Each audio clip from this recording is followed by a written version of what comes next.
Please rise for the Pledge of Allegiance. I pledge allegiance to the flag of the United States of America and to the republic for which it stands, one nation, under God, indivisible, with liberty and justice for all.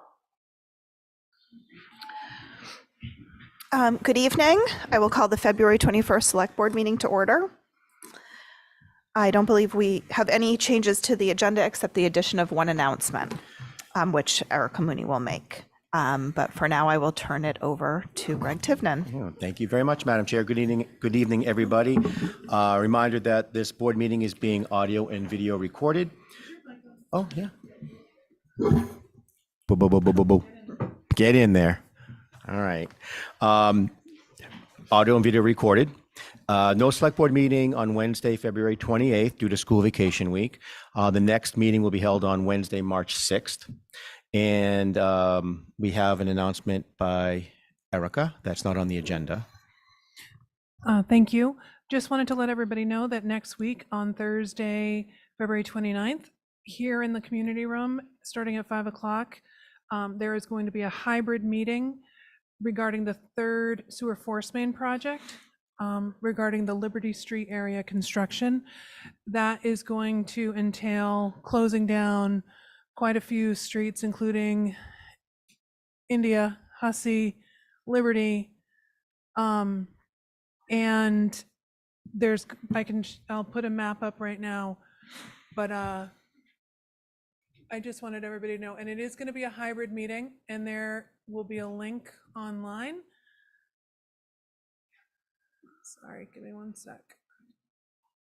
If I can pull this over. Come on. Sorry, I'm having technical difficulties.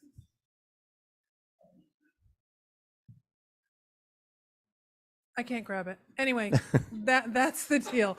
Next Thursday, public info session. And Erica, will be social media announcements and on the website if anybody wants to get information? Yes. Okay. Thank you. Okay. And just select board announcements or comments, Madam Chair. Yep. Does anyone have any opening comments?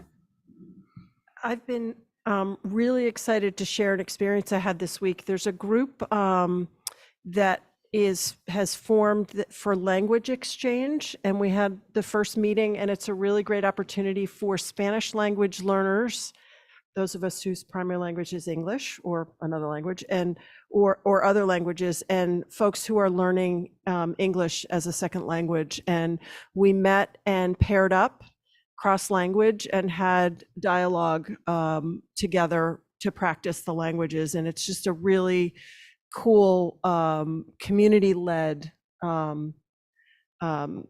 way to encourage cultural and language engagement in the community. So look for more flyers on that. Thank you. Anyone else? Okay. Next up, we do have some follow-up from the February 14th public comments, and the town manager has, who's not here tonight, left some things for me to read from various department heads. These were all questions that were made by Megan Perry-Glowacki, and the first was a request for a joint meeting with Select Board, Airport Commission, and Board of Health to discuss the airport ramp extension project and associated berm. And then the second part of that question was about a cessation of bottled water delivery to the area. And these comments are follow-up from the airport manager. The airport has undertaken extensive community engagement regarding the ramp extension project conception and permitting process. We have cited that engagement in numerous meetings, including Tuesday's Airport Commission meeting, where Ms. Perry was present and spoke. I also believe Ms. Perry cited in select board public comment that the airport would be stopping bottled water service provision to some residents adjacent to the airport in February. This is incorrect. There are 6 residents on Monahans who currently receive bottled water and will continue to receive bottled water until Wannacomet Water Company commissions that associated section of the water main project. The request for a joint SB Airport BOH meeting is not his call. I suppose that would be our call to organize. If it's helpful, though, the ramp project is FAA, Mass DOT Aeronautics, and airport funded and under the regulatory oversight of the Airport Commission. Similarly, so is the PFAS effort. The airport's continued supply of bottled water is above and beyond what the state requires, and I am not aware of any local health ordinance on this issue. In my own opinion, these issues belong in front of the airport. The commission has been welcoming of general and specific agenda-driven comment and would continue to promote dialogue. So that was from the airport. And then we received an additional request from Ms. Perry that town council to respond to her attorney regarding the select board's mediation suggestion for Surfside Crossing.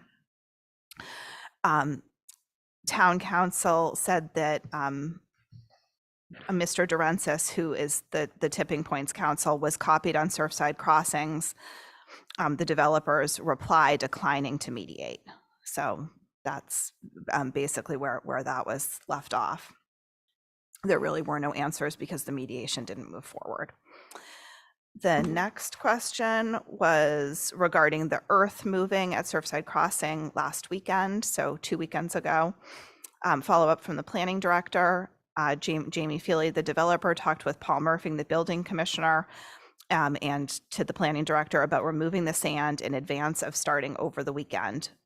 They agreed that he could proceed and that the removal would take place Saturday and Sunday. It's their understanding that that's what occurred, and it did not continue into the week. The few things that were discussed in regard to this matter were they wanted to remove the sand because it was becoming a nuisance blowing around in near the Sachem's Path homes.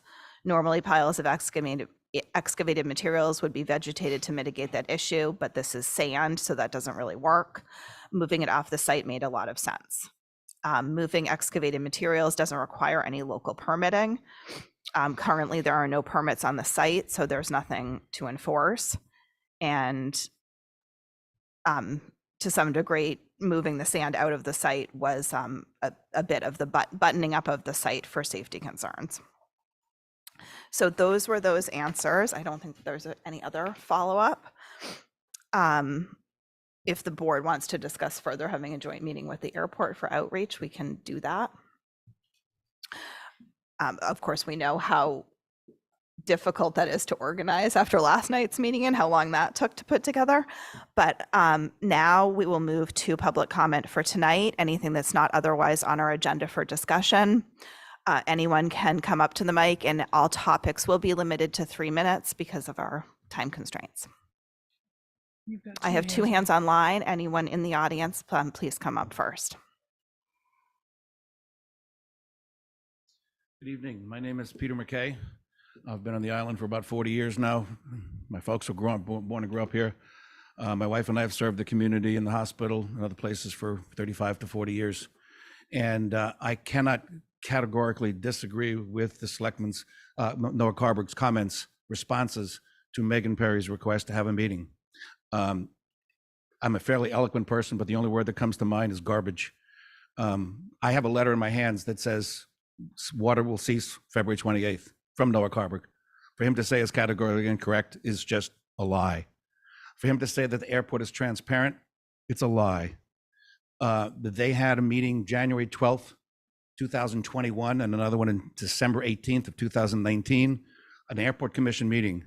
And that's where they decided that that's where their information was shared with the public. If the information was shared with the public, all the people here and many people on Zoom and so many other people who are arguing against this expansion, they would have said something. So he's hiding.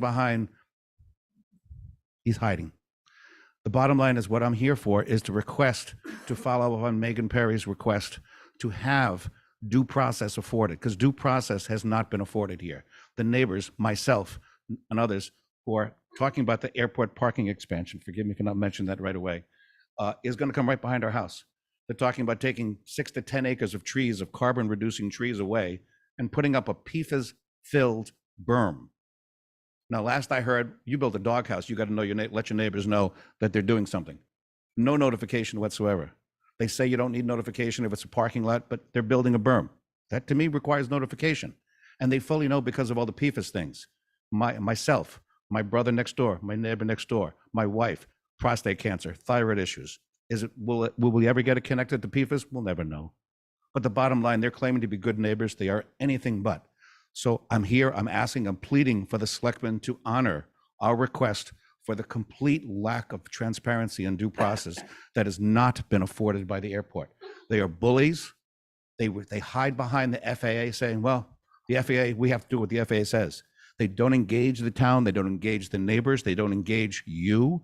They don't engage anybody. They do what they want. And in this case here, my life has already been affected. My children's lives have already been affected by the PFAS. And I said, it's not the FAA made them do it, I know, but their response was abysmal. So in this case here, I just ask for some common sense and compassion to ask them to stall the construction, which is the destruction of these trees, which is going to happen in another 2 weeks. Ask for the selectmen to please impose whatever you can impose to at least pause this until the boards of health, you and the airport commission and the public can actually have some real dialogue about this. There has been no dialogue. The airport does what it wants to do. Why do they pick this spot? It's closest proximally to where the airport parking is right now.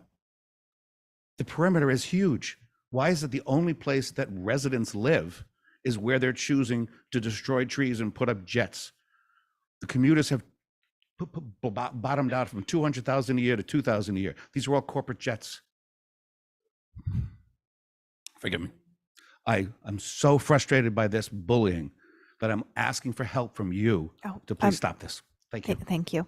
Sorry, I wasn't paying attention to the timer. But thank you for your comments. Anyone else in the audience?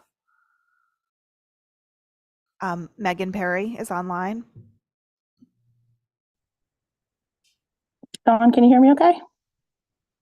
Yep, go ahead. Oh, great, thank you. I also wanted to add, last week, I thanked the board for addressing the code of conduct, specifically boards, commissions, committees. So I just wanted to make sure that, again, thank you guys very much for bringing up the code of conduct when representing the town of Nantucket. And then I'd like to echo what Peter just said, followed up by the select board appoints the airport commission. So just as the select board dictated with the ZBA and the Concom has had done in the past, the select board can here ask for a meeting between the airport commission, the board of health, and the select board and the public. The select board is the leadership and the lead government for the town of Nantucket. And again, you appoint the airport commission. So it's not far reaching to ask to have a public meeting. And I understand that you don't have a meeting next week, and tree clearing is supposed to take place within the next 2 weeks.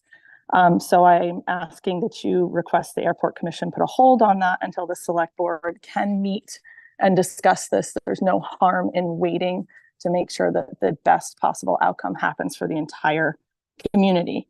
And you guys, again, you appoint the airport commission, so that's well within your boundaries to do. Additionally, I just want to point out that coming to Nantucket on a jet is a luxury. Having safe, clean drinking water should not be a luxury. So I think this is something very important, and that the select board should get involved and involve the community a little bit more, and the Board of Health, since it is a public safety concern. So thank you very much. Appreciate it. Thank you. Meredith Lepre.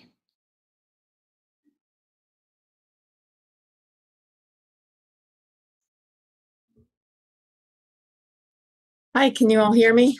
Yep, go ahead. Hi, I'm just calling, echoing what Peter and Megan have said. I really do think that the Board of Health, the Airport Commission, and the Select Board should meet to discuss this before they start cutting down these trees. Not only am I a nurse practitioner, but also I was affected by this. I was fortunate enough that my number was just high enough that we were able to get town water. Some of my neighbors were not that lucky and have lived there a lot longer than I have. And I just feel like all of these meetings regarding the ramp started in, I believe, January 2021. We all were made aware of the possibility of PFAS being in our water in, I think, June of 2020. And that was only because Tipping Point released those results. The airport had not released that information to us. And then we had to wait, and they told us, you'll be fine. The water doesn't run that way. But guess what? The water does run that way. And we all had contaminated wells. So while we were all dealing with the effects of what have we done to ourselves? What have we done to our children? My son was 2 at the time. We didn't know anything about PFAS. I was bathing him at my parents' house because I was worried about what our levels were. We were not able to drink our water. Think about not being able to brush your teeth with your water because you can't drink it because it could lead you to have cancer and very likely will. So while all of these people were dealing with this, the airport was holding their meetings for public comment about the ramp. So I really feel, especially the people that are being most affected are the people that have really been wronged with the whole PFAS because they haven't gotten town water. It has been years and they still don't have town water. And the town, to my knowledge at this point, is not going to be, or the airport is not going to be hooking them up. So I feel like to then cut down all of the trees and then install a 15-foot PFAS berm with a material that is not tested, and we don't know whether or not we'll keep the PFAS contained, because let's be honest, nothing really contains it, in basically their backyards, is really awful and really not good neighbor. And I think as a town, we really should be protecting our citizens. Do we really want to be doing things that could make these people sicker and cause more leaching into our water supply? So I really urge you to think about setting up a meeting and putting a hold on the destruction of all of these trees. And it's just adding insult to injury. These people have been through enough. They shouldn't have to have all the trees cut down and a PFAS berm that's 15 feet high. Okay. That's covered like a landfill in their backyard. Mary, you're at 3 minutes, but we've definitely heard you. Thanks. Thank you. Are there any other public comments tonight? Sure. Good evening. My name is Ann Faniff. Sorry, I get a little nervous. My name is Ann Faniff. My husband is David McKay. Sorry. Oh, Don't worry. It's okay. sorry. I get up in front of hundreds of kids every day, and I don't do this. Anyway, my name is Ann Faniff. My husband is David McKay. Peter McKay's brother, Allison McKay. They are my lovely brother-in-law and sister-in-law. This is something we've been living with for a long time. My husband spent yesterday up at Dana Farber just checking its numbers. We live with it every day. And we've come to a peace about it, quite honestly. We'll never know for sure. You live with cancer, many of us live with cancer. You live with gratitude. But then to find out after that, they're going to build a berm filled with PFAS-filled soil in our backyard. And the berm, we don't even know that that's going to hold the fumes, the pollution, the noise. And you're going to build a berm of PFAS on top of the people who have been infected with this, when there is a tremendous amount of space on that airport apron. I'm sure the airport put a lot of time into working with the FAA. I'm a classroom teacher. I've taught at the high school for 28 years. I've had many of the kids of people in this room, and I'm grateful.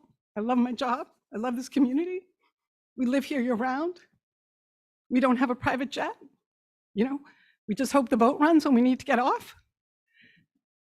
I came to this island as a reporter, and I covered the zoning board and I covered the planning board. And I'm sorry, I'll stop because I'm probably out of time. No, you're not yet. You have a minute. I remember so vividly the care that was given to the fragility of this island.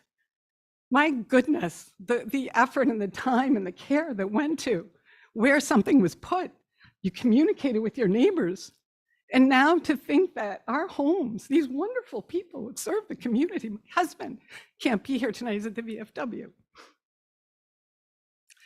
That we're going to be looking at a berm and that we won't sleep at night knowing what we're inhaling. I just, I believe you're caring people. I believe you're on this board because you care and you want to do the right thing.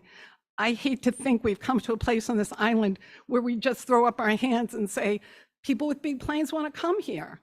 Can't we think this through creatively?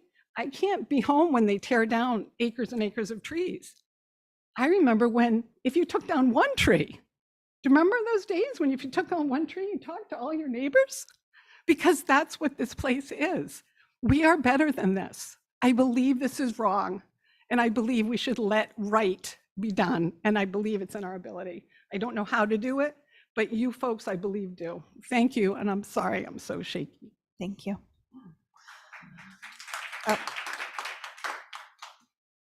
Adam Ross.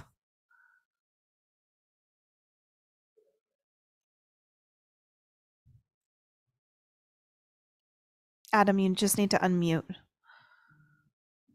No. Oh, I can hear you now.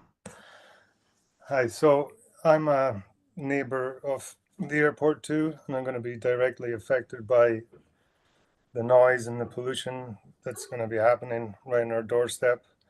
Right now, if I look out my second floor window, you can barely tell if it's a JetBlue or Air Force One going down the runway, because we've got 70 yards, 200 feet of trees between us and the airport. And I just feel that there is so many more areas that they could put this park in. They say it is only for extreme overflow conditions, then why can't it be slightly further away? And the berm is just a reason for them to get rid of their PFAS soil that they have to excavate out of there, because they can't get rid of it. So we're losing all the trees because they can't dump the soil somewhere else. I'm not going to keep going on about it, but our property values are dropping, health effects, all that kind of stuff. That's all I'm going to say. Thank you. Thank you, Adam. Is there anyone else this evening? Okay. Just for people who aren't regular watchers, we don't respond directly to public comment, but we have heard you. Okay. I have a follow-up on that, Dawn. Yeah. If in fact the trees are going to be cut down in 2 weeks, and if in fact we are not going to meet next week, which we aren't, we can ask town council, could this be considered something that we couldn't have guessed was going to be on the agenda, and have some discussion of it tonight in case there is a letter we want to send out? Because the reality is we can't tell the airport commission what to do, but we could make some sort of, and it may be up to the neighbors to hire a lawyer and make an injunction to do something else, but we may be able to. I think it's up to me to declare something new business. All right, are So you feeling like it? why don't we add this to just before committee reports, Today. and we'll make a decision. Okay. So we can think about it for the rest of the meeting, how we want to handle it. Is that Yep. And okay by you, Erica? no, it's fine. You just need to note that you're going to add this because it was not reasonably anticipated within 48 Correct. hours of the meeting. Correct. And Rather than keep everyone through Yeah. everything else, can we do it now? And how does everyone else feel? I would prefer to do it early while people are here, so that's so they fine. don't. Yeah, If- Madam Chair. yes, Malcolm, sorry. Yes, I agree. I think we should do it now. Okay, we'll do it now then. But I do have one more hand up for public comment before I move to this. But I will add this as the next agenda item under new business. Thank you. Megan Perry, is this on a separate topic? I literally just put my hand up to suggest discussing it now while everyone's present instead of making everybody stay to the end. So I appreciate you guys coming to that conclusion on your own. I think that's great. Thank you. You're not the only smart person, Megan. Sometimes some other of us come up with things every once in a while.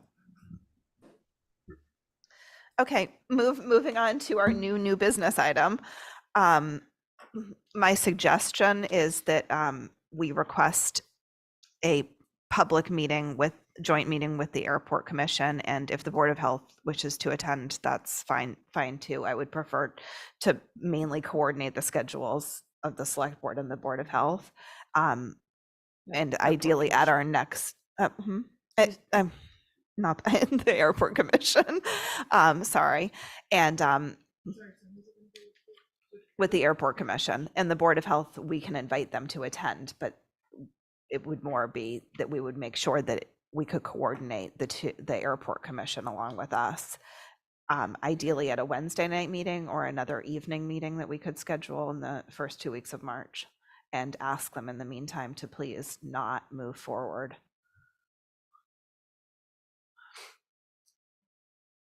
I think that covers it. Does somebody want to make that motion?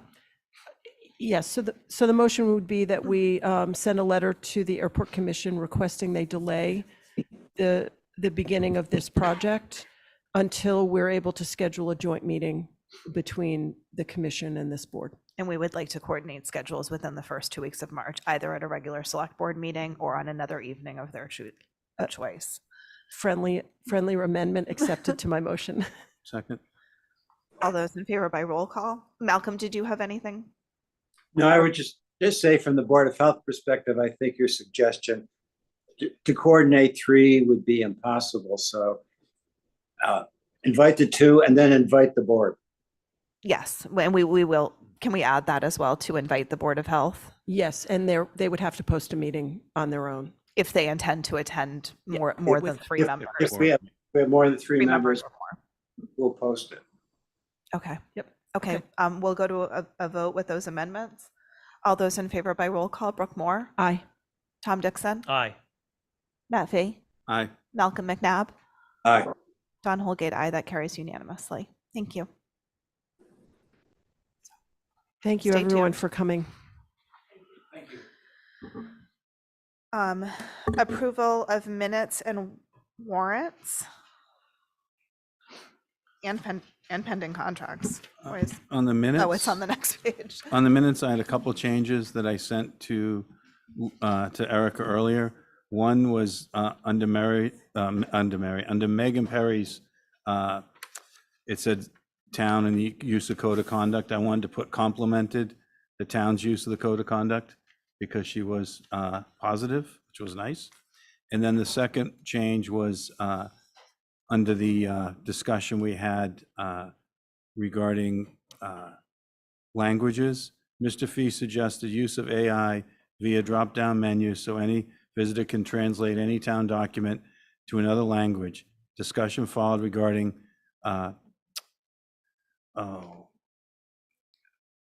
accuracy and viability of this idea. I wanted to add those 2 with your approval.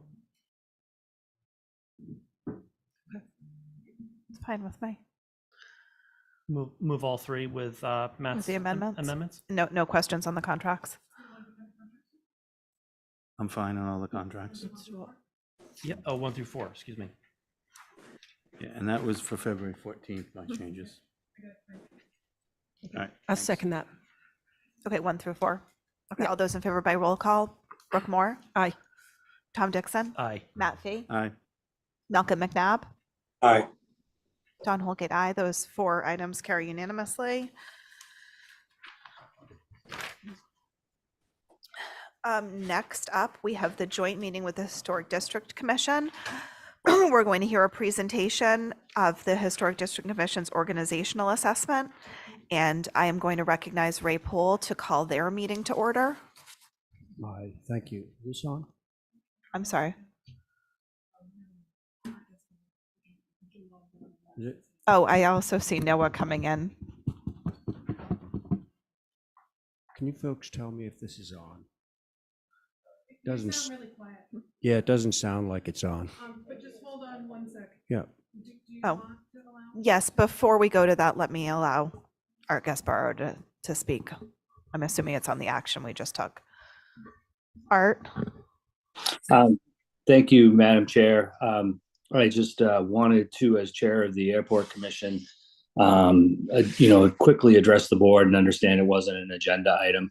Certainly, you're as our appointing authority. I know you're going to sign a letter, but if you want to have a joint meeting, let's have a joint meeting. We've spent a lot of time trying. We had a couple of meetings trying to discuss all of this. We've heard some of the same things, and let's work collaboratively. If they feel you feel a joint meeting is going to be helpful.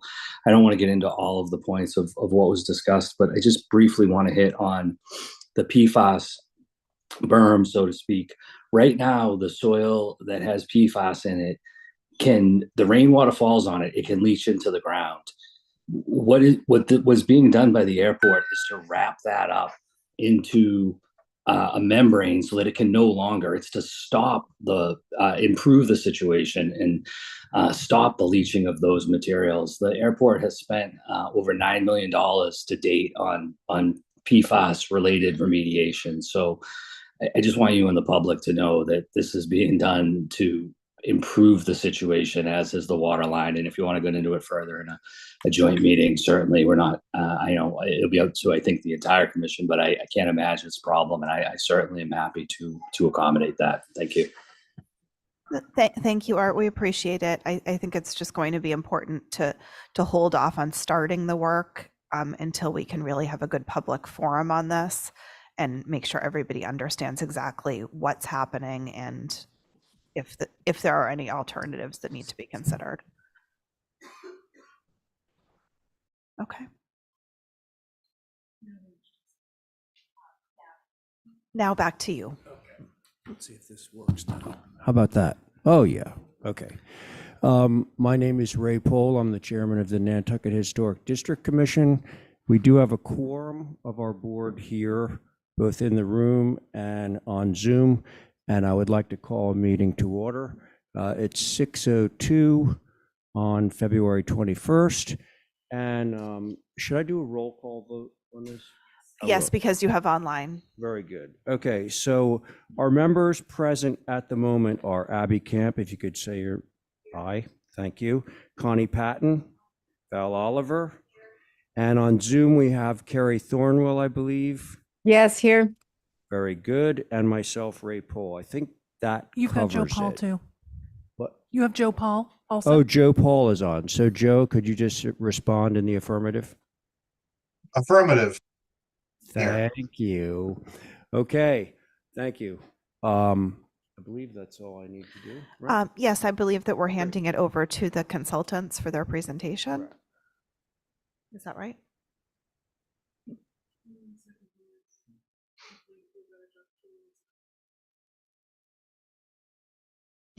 There it is. I want to say thank you on behalf of the National Alliance of Preservation Commissions and our assessment team, which I'll introduce in just a moment, but to Madam Chair and the board, as well as the HDC Chair and board and commission members. We're going to run through the assessment schedule, the assessment team members, what the project scope was, and then just go through our initial findings. You've all received a report that was submitted from Ms. Bacchus, and we'll just kind of do a summary on this PowerPoint presentation to kind of walk us through it. We are obviously very happy to take questions along the way. But we have divided into sections, so I'll just take a stop at each section and ask if there's any questions, if that works for you, Madam Chair. Yeah, that's great. Thank you. Thank you. Okay, so next slide. So this is the assessment team members. Number of us have been to, actually, Kim Rose lived in Nantucket for a number of years, helped to run the PIN program. So very familiar with the process with the HDC and with preservation in general. Through the Craig Group, I've worked on 2 different projects in Nantucket. Will Cook, you may recognize as well. He's been involved as an attorney and an NAPC member. So we all are very much involved with the National Alliance Preservation Commissions. Robin Ziegler, who is the Historic Zoning Administrator from Nashville, Tennessee, is a longtime NAPC member and a chair or a director of a historic preservation program herself. So we all were here. We started this project with a kickoff meeting back in August. We reviewed materials that were provided, which included 3 HGC meetings online. We had a 90-minute meeting with the liaisons that were provided on behalf of this particular project, and then another check-in and a discussion on potential survey questions. As an internal team, we worked together in a number of online meetings, and then in September, we had developed some online surveys, strengths, weaknesses, opportunities, and threats assessment, sent that out to HDC members, and then developed some in-person interview questions. We figured out our travel schedules there, and we did a late September meeting again with the liaisons about the itinerary. Our visit to Nantucket took place between October 2nd and 5th, and then we met again after that meeting and a brief online assessment or recap, and we put together some recommendations. We developed the report and the PowerPoint in November, ran that first draft past the town manager and plus director along with staff, and then refined the PowerPoint and final assessment so that we were able to provide it for our internal team review and then to you all this past week. So this is our last item. We'll be presenting just the recap of that. And if I can have the next slide, I will go from there. So our report is divided out into 4 or 5 different categories. When we were here and prior to attending Nantucket or coming to Nantucket, we looked at the guidance that was provided online and the materials that were provided as well. We looked at the operational front end experience of coming in to apply for a certificate of appropriateness. We talked with staff numerous times before we actually did arrive into Nantucket. I'll talk a little bit about some of the recommendations and documents that we had reviewed and some suggestions in regards to those, as well as the commission members and their role themselves. We'll talk about the procedural process, again, why we had an attorney with us on this, the conduct of the HDC and the responsibilities and roles that they play, the decision-making process, which all public hearing bodies go through, and then what we are recommending for some short-term and some longer-term approaches, considerations. Next slide, please. Our project scope was defined as reviewing commission and staff operations, as I just mentioned, the interactions of commission and staff with the applicants agents, with the abutters, with the general public, basically to look at the operational side of the HDC and make some recommendations. We reviewed the staff operations, sitting in the office, talking with staff, seeing how the flow of paperwork worked. We also thought about some other items that we thought should be considered based on NAPC's experience in training and providing assistance in defensible decision-making. We interviewed some individuals. Now, the planning liaisons felt it was important first to meet with and discuss interview in depth the current commissioners and the current staff. And by staff, we also included the town manager, town administrator, and the director plus. So those were 2 key individuals we included along with other staff in the office. We went to Nantucket, we attended an HDC meeting, and then we facilitated Hang on one second. Brooke has a question. Certainly. I'm very interested in the change in scope indicated by the strike-throughs and who made that decision specifically. It's pretty significant change based on what I intended as a select board member for the input to be to this process. So I'm curious how that came about. We had actually developed a series of questions in an online survey that we were originally going to be sending out to a much broader group. But in meeting with the planning liaisons, we were instructed that it was better to focus first our efforts and solely our efforts on the HDC members and on the staff. And I really don't know if I can speak any more to it than that. That's what we were asked to do. May I ask who the planning liaisons were? Ms. Bacchus was one of the planning liaisons, and I know she is there today. It could have been, a call by another member of the HDC, but I really think that that's a question that kind of has to go to staff on this one. Okay, thank you. I want to hold that question because I think we deserve an answer to it. Yeah. But I'm happy to have it keep going. Yeah, Madam Chair. Just before you go ahead, Malcolm McNabb has his hand up as well. Yeah, I just want to repeat what she just said, what Brooke said. I mean, it was really the board, when we selected and decided to do this, we really wanted outside comments. I'm quite concerned that these people were not questioned and interviewed, and I'd like to know why and who made that decision. We can do that later. Okay. Yeah, I don't disagree. I expected a broader scope, and I was actually surprised that I was never interviewed. I thought maybe someone else on the board had been. We appreciate that consideration. So I'll just move on. And another question when we get the answer for this, because you may not know it, is was this a sign committee interviewed or the other standing committees interviewed? Those are my other questions, which are all in this sort of pot. And if not, why not? So we did not interview the other standing committees. Yeah. Okay, thank you. Thank you. Go ahead. So I'll move on to the next slide if we can move on to that. Okay. These were some of our activities, as I'd mentioned previously, to just give you some sense of the context.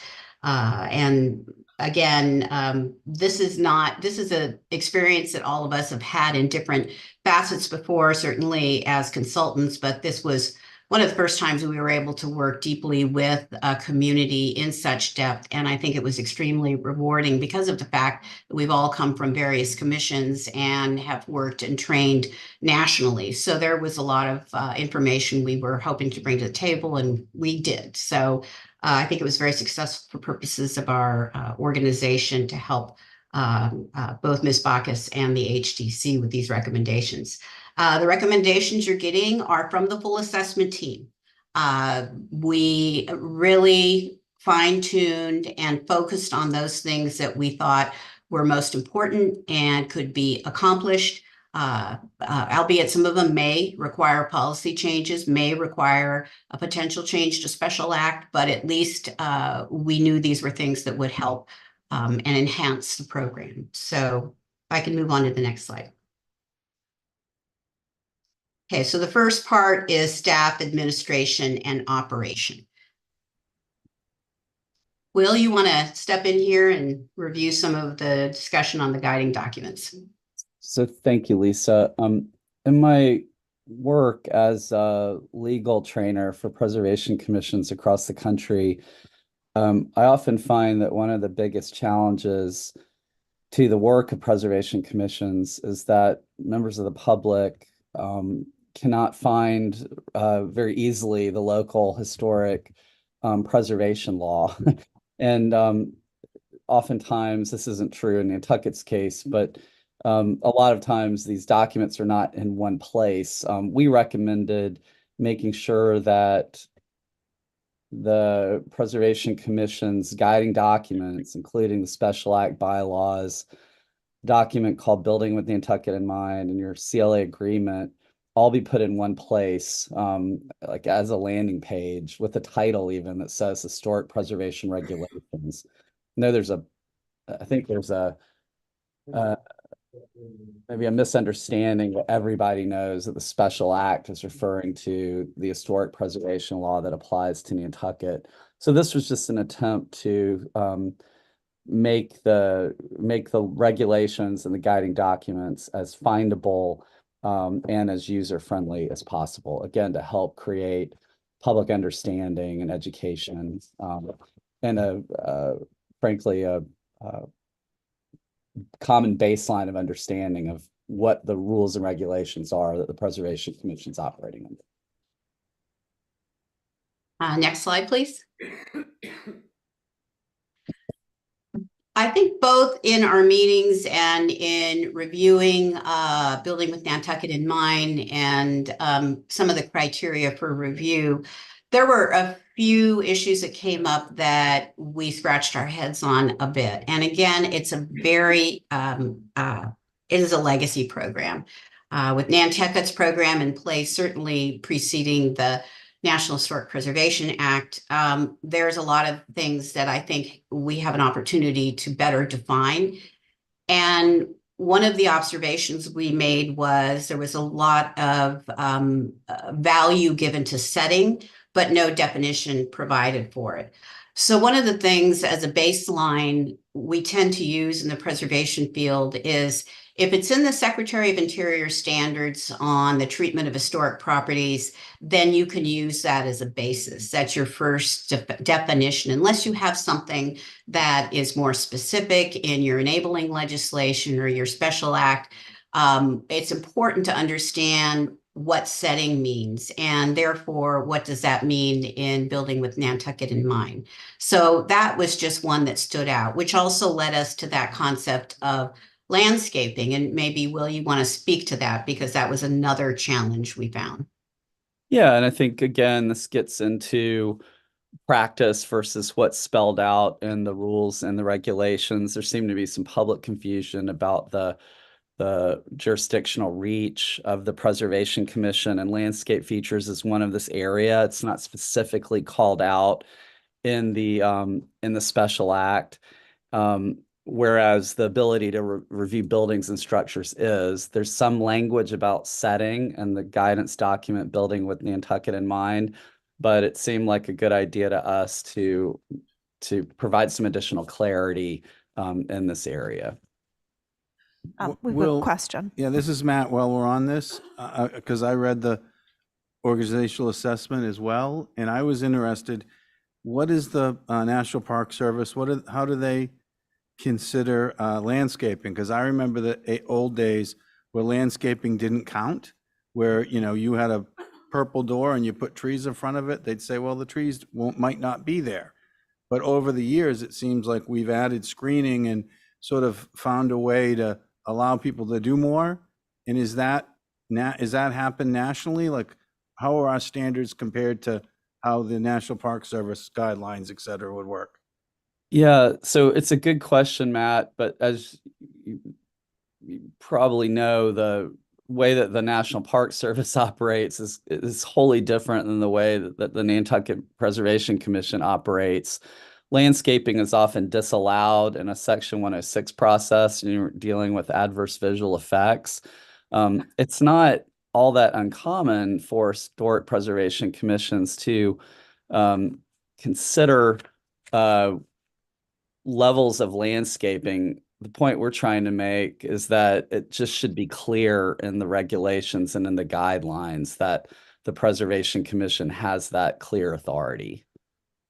Yeah, I would add to what Will was saying is that the concept of a setting or the larger area or the environment in which the building is located is often just as much about the space between buildings, the environment surrounding buildings. Is it open? Is it a meadow? Is it hilly? What is the topography?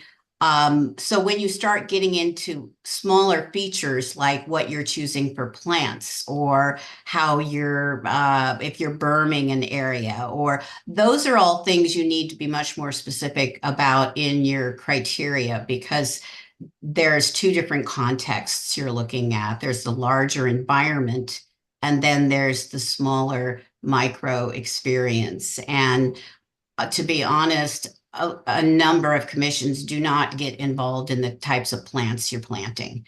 You know, it is something that is changes with time.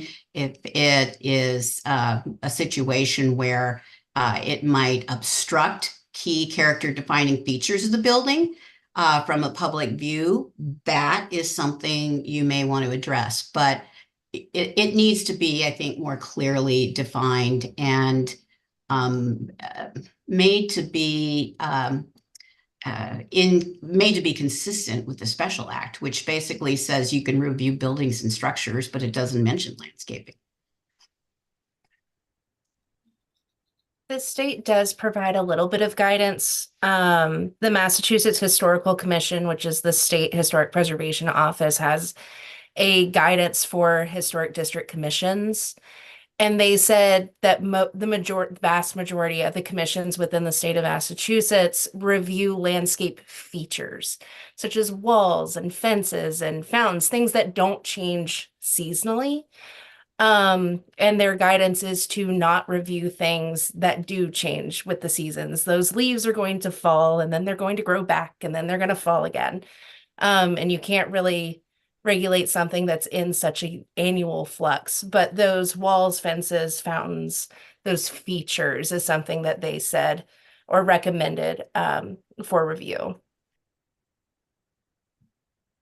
Yeah, the final recommendation here was to consider giving some additional clarity in terms of what regular maintenance is and what in-kind means. And the reason for this, or the purpose behind this definitional change, is to help streamline and eliminate certain areas from the Preservation Commission's review that could be approved at the staff level, or and at least I don't know if you want to provide some additional clarity here, but again, the idea is to help the commission streamline its work by understanding what regular maintenance actually means. And I think building on that, it's to help property owners understand that, you know, if there's small repairs you need to do to your building to be part of a regular maintenance, you don't necessarily have to come into the HDC for those. So sometimes you can look up in the building code and it'll define what routine maintenance is. And that may be a starting point for coming up with a definition for regular maintenance, or something that's deemed to be in kind. In my work in Annapolis, if we had the base of a column that was rotting away and they just needed to replace that base or epoxy that base, whatever they needed to do, that was something that did not need to come into the commission. So you have to make those determinations yourself as to what qualifies as regular maintenance, and then give examples of that. So that was another useful tool. Next slide. Okay, this is something that I think is just going to be extremely helpful for everyone. One of the things that is a standard anymore is to have specific criteria numbers to reference when you're in the decision-making process. This even applies to the point at which you are making a motion. We believe this project is consistent with guideline 1.A. So that actually is a help. It gives the applicant an understanding, for example, in a staff report. It gives the commission members some very focused guidance on why they are choosing to approve a project, or why they may feel a project is inconsistent with the guideline. So taking the building with Nantucket in mind and just going through each of the categories and giving it a identifier in terms of a criteria number or letter would be very helpful. The other thing is that we did observe, just being in the office and as well as looking online, that there are a number of documents that provide guidance to the applicant. As much as possible, combining and organizing certain sections to include the addendums that have been developed over the years. It is a job to do to incorporate that all in, but it does simplify, particularly for those who are coming in for the first time to submit a project for a COA. It simplifies the process for them. And it, again, does make it a little easier for staff to be able to explain, here is the document you need to review, here is the form, and here may be an additional form you may need to complete if you're doing something along the lines of a demolition or something. Simplifying and combining as much of the guiding documents as possible. And then lastly, taking a look at the sign guidelines to remove some of the basic signage. Most communities do not review street signs or traffic or directional signs, so exempting those, maybe even, well, in terms of signage, only removing paint color and guidance on sign content. The issue can sometimes become one of a freedom of speech, so you do need to kind of look at that when you have sign content regulations. So, and then adding photographs or drawings, things that can basically better illustrate what is consistent with the sign guidance or is inconsistent. So just a couple of things of cleanup on the sign guidelines. Can I, on this section, I know that the sign committee wasn't, they weren't, weren't asked, but I would guess that paint color is a very important part of what we do here for the island. And I put up a sign, I made a mistake back in my youth, and I put up a bagel company sign that was bright purple. And I got a call from the HDC. It was, what was his name? Greeter. And he said, hey, Matt, you can't do that. I'm like, oops, I'm sorry. And I said, I'm going to leave it for a couple days and I'll have another one painted. I made it dark blue. I said, can it be dark blue? And yep. And I had a sign a few days later and put it up. So I think that that's a really important aspect. And I worry about removing street signs. And I think the town does a really good job, especially with the street signs now, of they're all consistent and they're in keeping with the island. I'd be worried if we gave the town the opportunity to get rid of them. Right now, we wouldn't. We have someone that paints them and it's great.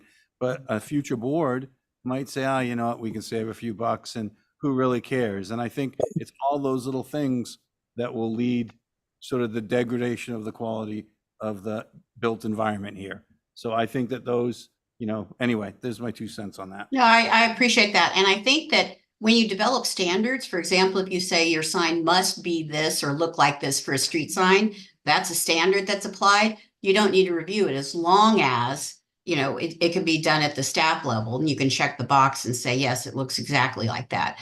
So that's the kind of discussion you need to have. And that's exactly why these are just recommendations, because you have to choose what's best for Nantucket. And that's what we want to see happen. So sometimes, the paint color can become a very controversial issue. And I think that that's just going to have to be something that the sign committee decides that we're sticking with this standard and we'll keep that in play. So again, just observing things that often are not. I think it's more the traffic and directional, stop sign's a stop sign. I mean, you're not going to change the color of a stop sign. So things like that, just taking those out so that people realize that. I think that was it on this slide. Next slide.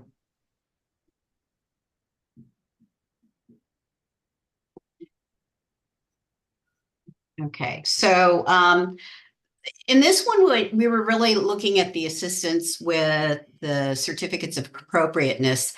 We talked a little bit about, eliminating duplication of applications and checklists, trying to combine that all into one, dependent again upon what the project is that's submitted, but again, simplifying the paperwork and only completing the necessary information.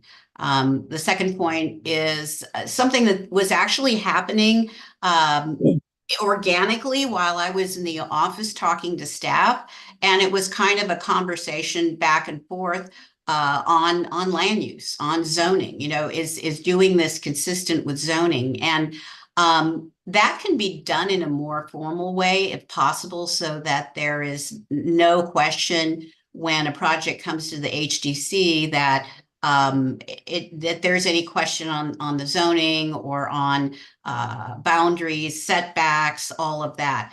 And that's not a complete review. That's just a simple kind of check off. Yes, we've taken a look at it, and pending more detailed plans coming in, this currently is sufficient to meet the other requirements that may come in as it relates to zoning, building code, setbacks, whatever is standard.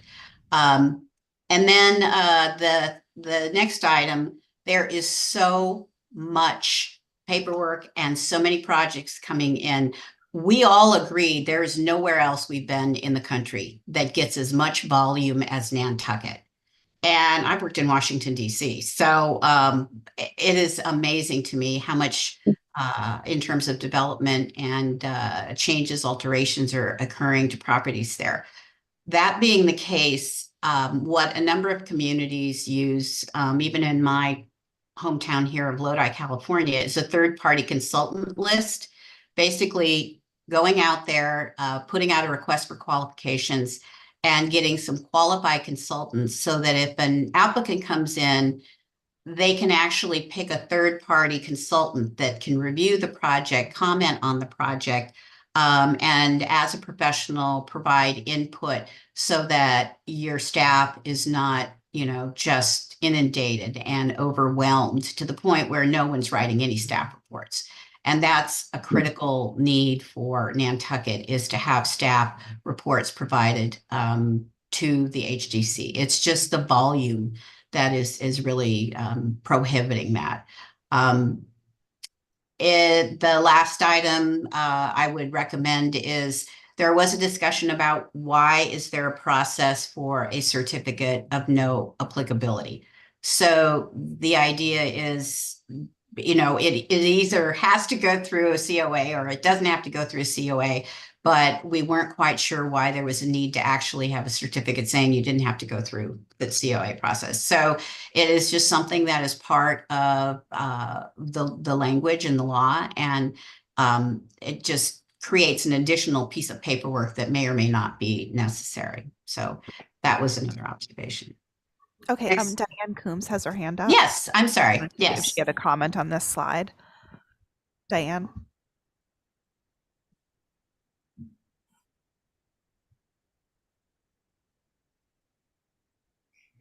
I was trying to say that I am here. Oh, okay. Thank you. And because I didn't want you to think I weren't here. It took some time. I am interested in what they're saying. I have a feeling they didn't interview me when they were interviewing people, but I think from what I've heard, that a lot of it is fundamental work rather than what we have been doing as HDC work. I don't know whether our work would be considered more informal or more concerned with the actual item that we are looking at.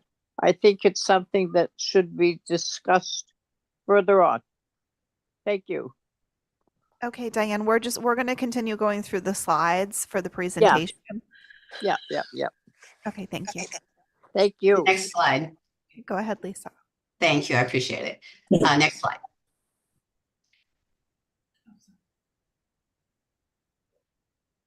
Okay.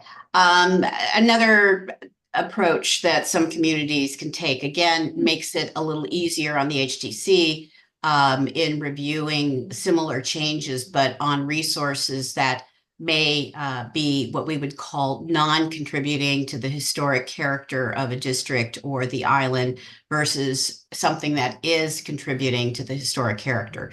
You can adopt a lenient or a more strict standard of review based on that.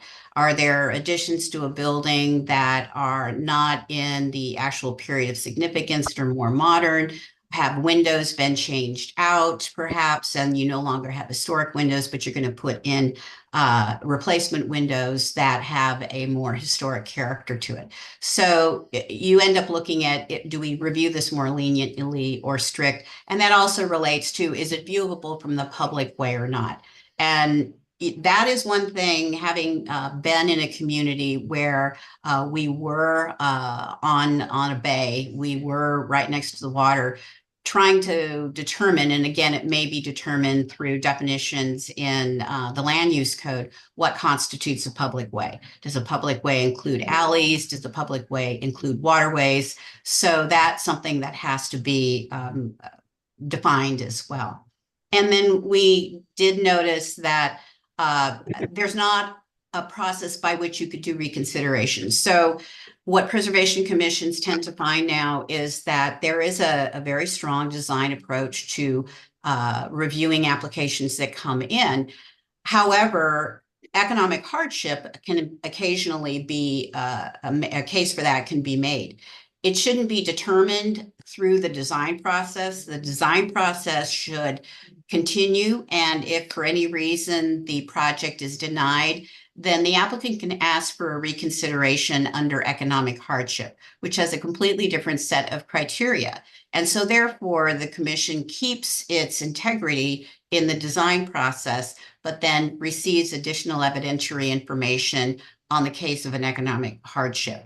And so just a comment about the opportunity for reconsideration is something that commissions are doing more and more. And there's actually some National Trust for Historic Preservation guidance on that.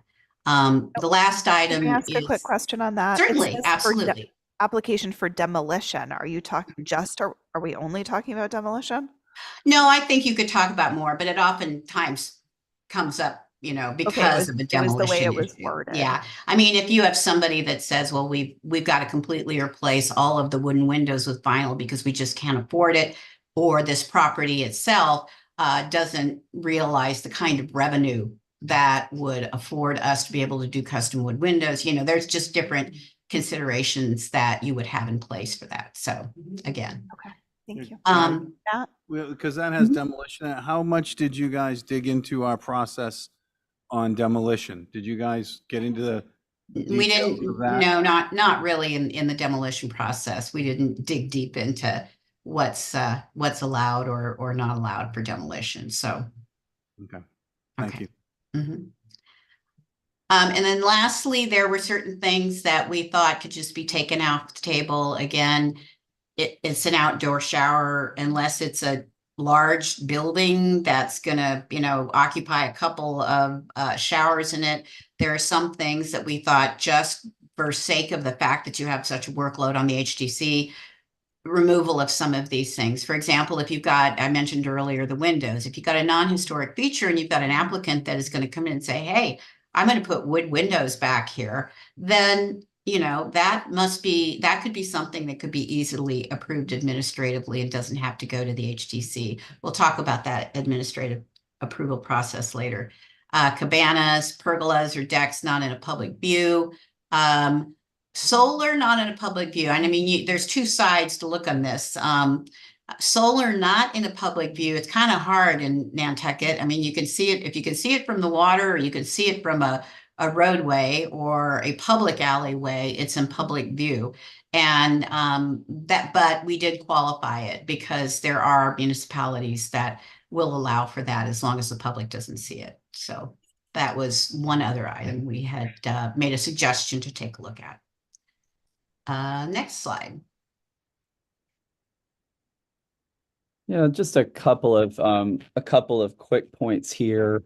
Often, I mean, I think one can argue that one of the most important aspects of a local preservation commission's law could be its charter or its mission statement. this might be an area for the town to consider maybe updating in light of its changing priorities. There's a lot of emphasis in the current one on tourism. We see that on a lot of more of the historic and older historic preservation ordinances where, preservation was an economic driver for tourism, and that's still the case. But as preservation commissions and local governments begin to see the value of historic preservation in terms of coastal resiliency or climate change or as a planning tool, helping advance maybe cultural heritage objectives, this would provide an opportunity for the town to pull all of that in to the charter so that the full range of historic preservation benefits are expressed very clearly. Lisa will expand in a minute on two, and Mr. Fee already raised some issues about signage, so I won't talk about that here. But the last point would be just, again, as a way of helping clarify and streamline the work of the commission, is to help determine whether and to what extent property research is required as part of the COA review process. So like some communities, for example, might decide that simple projects or infill projects may not require research, but that alterations might, if you're dealing with a contributing building within an historic district. The idea here is to make the preservation program as user-friendly as possible, keep the applicant's work to a minimum, and relevant to the changes that need to be reviewed and assessed.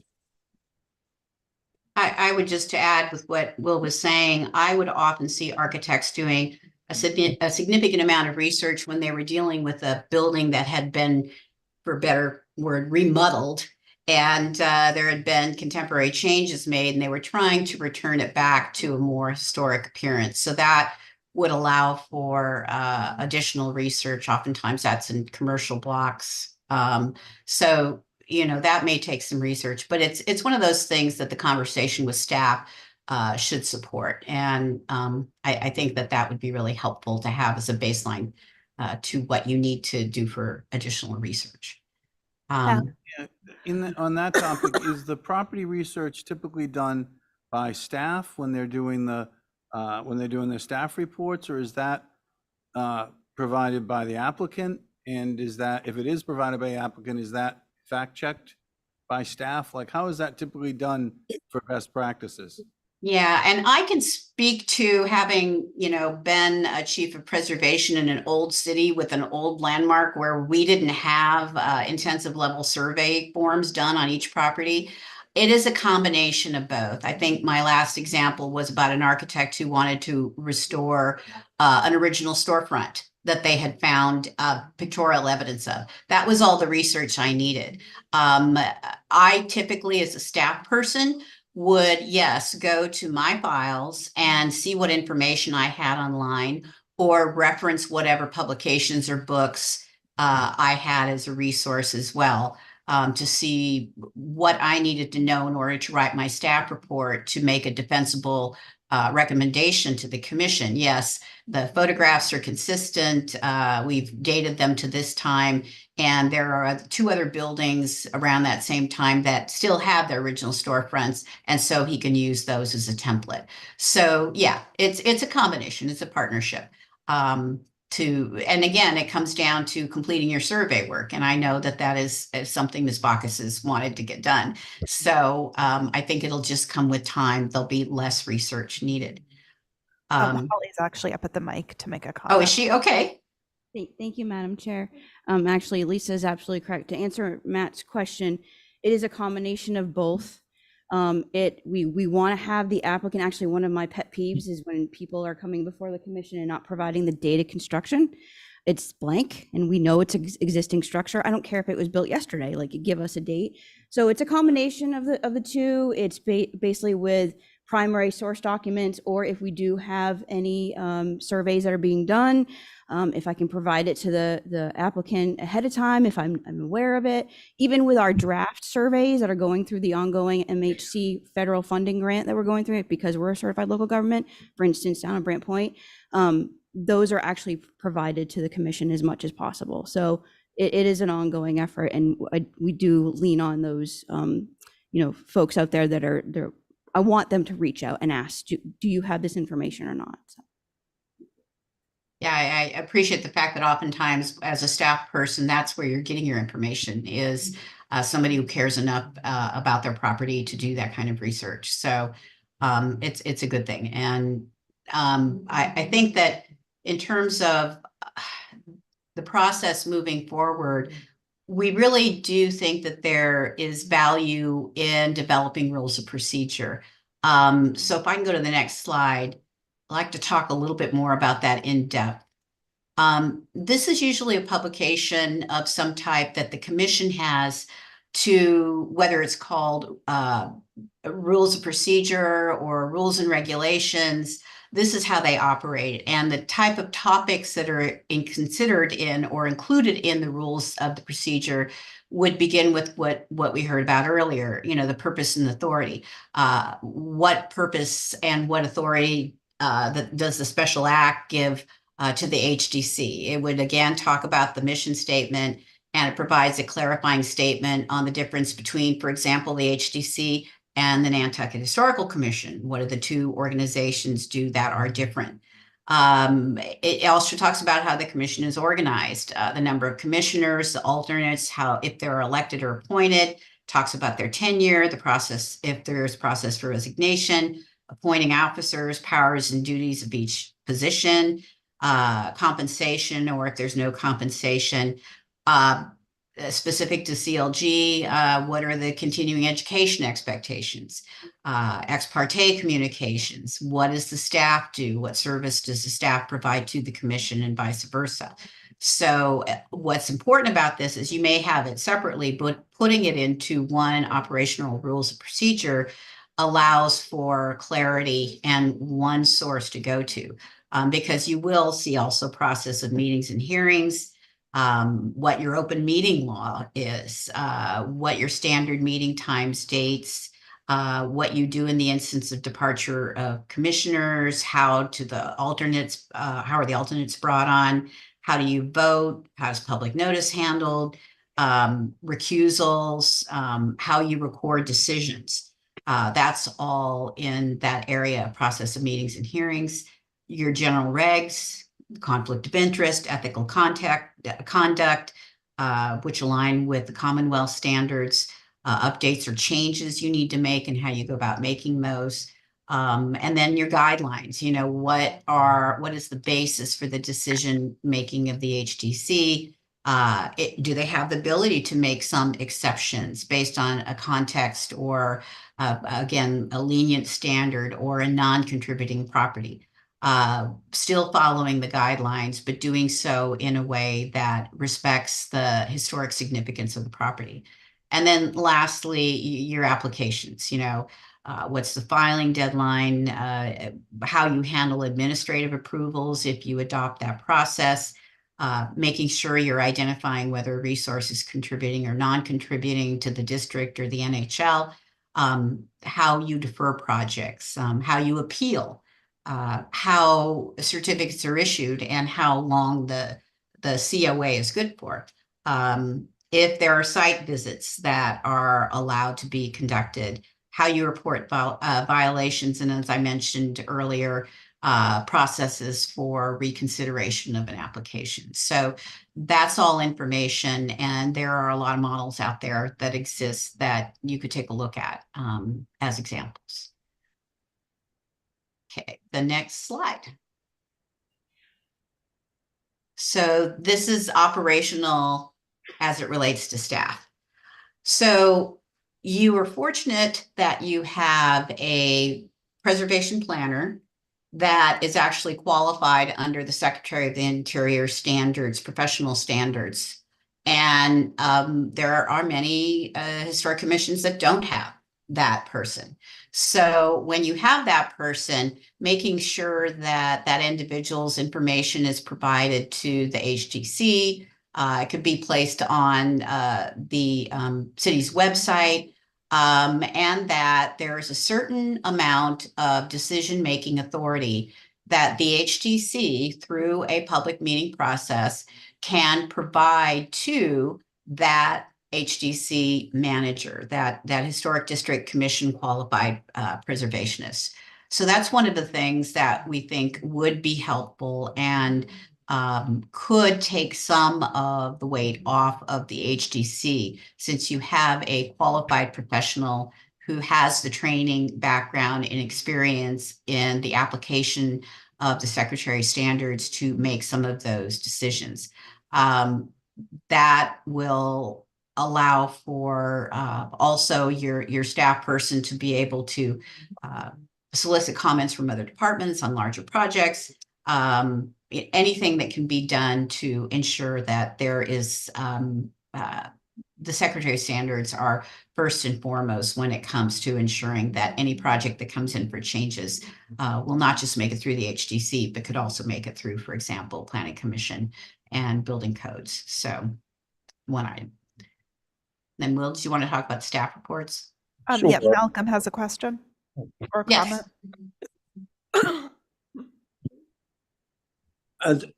Just all respect for Holly, I have a little problem with you actually. If you're going to requalify a position or form a new position, I think that's terrific. But who that person should be should go through the usual standards of our employment and human resource procedures. I think we're just saying that it's a HDC manager versus a preservation planner title. Holly's already qualified. So in essence, I'm not disagreeing, but you're essentially having a new job. And I'm sorry, it was a little bit about what we talked about last night, is that somehow some organizations kind of work in parallel to the other organizations of the town. And it'd be much more appropriate if you'd said, we believe we should have an HDC manager, period. And then who that position is should be determined by our usual procedures. I think Holly's fine, but I just, the slides. Okay. Yeah, no, you have to do that with your HR staff and whatever your consistent term is you would use. So yes, I appreciate that. Yeah, just a quick comment. I think this is one of the most important recommendations in here. I think that Holly is completely qualified to do this. My question is, who's she reporting to? And do we have adequate assigned staff that's competent to do a lot of there's a lot of recommendations here. And do we have that, and this is up to her, do we have enough horsepower to get this done? A lot of the things we're talking about are things that we've wanted to do for 10 or 20 years that they're under such siege that we aren't able to get it done. And so, so anyway, that we'll talk about that more in the future. But I think, did you guys, I guess the question is, did we look, is the staffing, is auxiliary staff, is backup staff sufficient for the amount of work that's expected to be handled if we do all of these, if we do part of these recommendations? Was that considered in this report? No, well, in some respects it was, in the sense that some of the recommendations we're making is to take some of the workload that would require, for example, a full-on staff report off. So in other words, if you have an administrative approval, you don't have to write a staff report. And I know staff reports aren't written for each project, but I do know that Holly writes something that she speaks to. So she was already doing the work of a staff report, just not putting it in a format that can be presented. And that is what gives you the defensible decisions. That is the part of the evidentiary packet. And Will, I think I'm correct in stating that. Is that correct? Yeah, that's this again, right. The goal here is that, we want the town as much as possible to minimize litigation risk, to increase the defensibility of decision making, to help limit any kind of public perception that the commission, which is already doing so much work, isn't skipping steps. And so staff reports play an important role in making sure that, findings of fact are made and that there are conclusions of law that follow from that, those applications of the law to the relevant facts for any project that's going before the commission for review. So The idea here again is to promote transparency about decision making and also to provide the basis for the decision making to help improve any decision that's going to be coming from the HDC. And staff reports can play an important part in facilitating that workflow. And I think to your point, Mr. Fee, we didn't make a recommendation, but I think we all agreed in conversations that having additional staff, even if it is just part-time or contract, I'd mentioned the contract approach, getting qualified individuals. So when you have a big rush of major projects, you may be able to call on somebody on a contract basis to assist with the development of staff reports or the site visits or whatever may need to occur. So, you know, absent hiring an additional staff person full-time for the office, that might be, you know, one step that you can take beyond just, you know, everything has to go to the HDC. So there's a number of ways to approach that. And then the last, I think, whenever you can provide cross-training, it's a great opportunity for building inspectors, for any of the other staff that is working in Plus to be able to take some trainings, whether it's offered by the Massachusetts Historical Commission or NAPC. I know NAPC, when we do trainings, we have attorneys, we have planners, we have HR. I mean, we have all kinds of people that come to the training. So I think it may have some great value to provide for inspectors or building code officials to participate in some trainings, whether on island or off or online. So the next slide, please. And so this is really looking at the operational for the commissioners, and training and regular continuing education is fantastic for maintaining a commission that's up to date on best practices alongside their partnering organizations, but also alongside the other historic district commissions in this nation. And it also helps maintain professional standards and refreshes that. Everybody needs a refresher every once in a while. The NAPC offers a chair training at the forum conference, which we recommend, of course, any chair to attend. It has been a really big help, and it's also a great opportunity for chairs to communicate on, well, what does your historic district look like, and how do you do this? And, you know, we're having this problem. Do you have that problem? How are you addressing that? And so it's a great way to also network.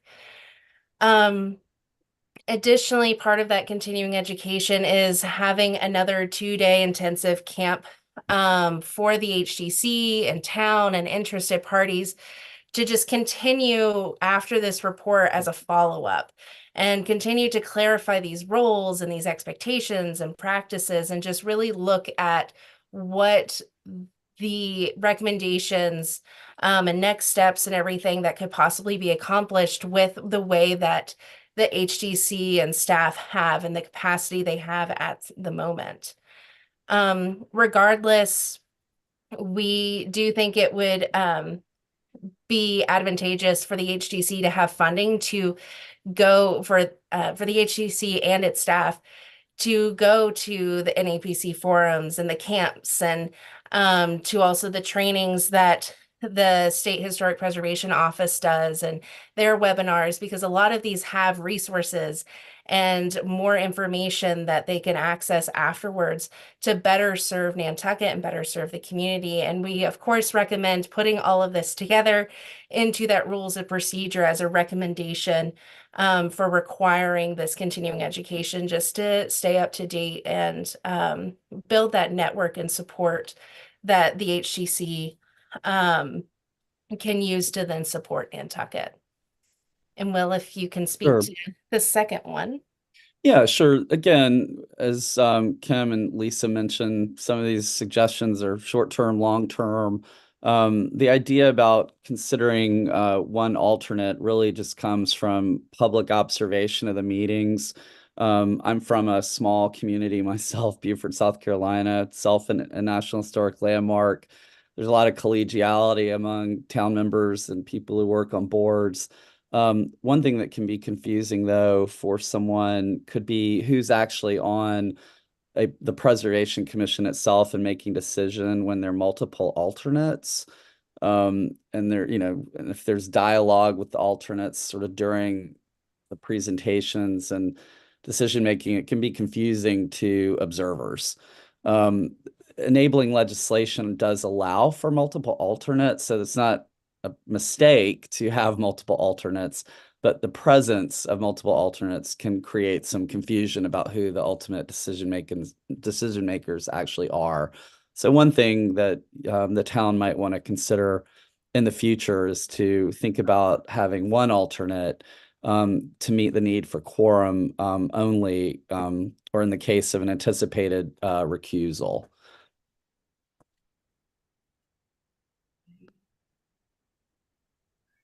Yeah, Ray Poole has a question. Can I just have a point of clarification on that? Are you suggesting rather than the 3 that we currently have to reduce it down to 1, in which case I just want to point out that we often have to bring in 2, sometimes 3 alternates, depending on recusals, who's absent, that sort of thing. So is it to reduce the number of alternates? Is that the suggestion? Well, I would say, Will, if you don't mind, know that you have alternates available. So I don't think you necessarily have to reduce them, but they shouldn't all come to the meeting.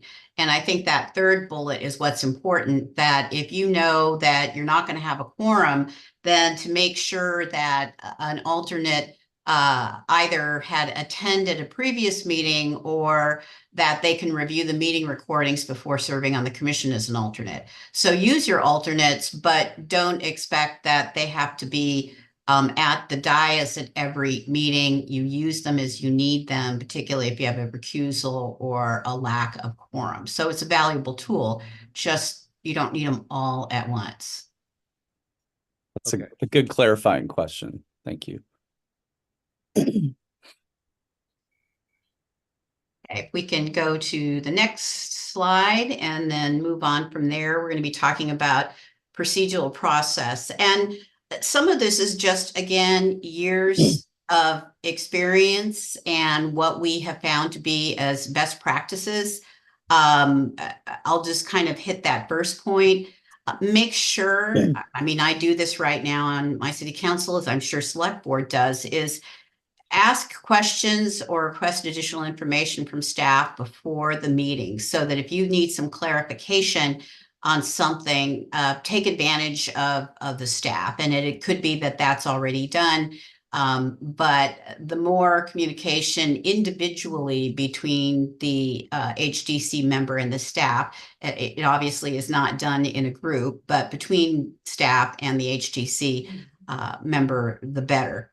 Sometimes there may be past legal or other decisions that you may need to be knowledgeable about, so you can get the background of that from staff before the public hearing.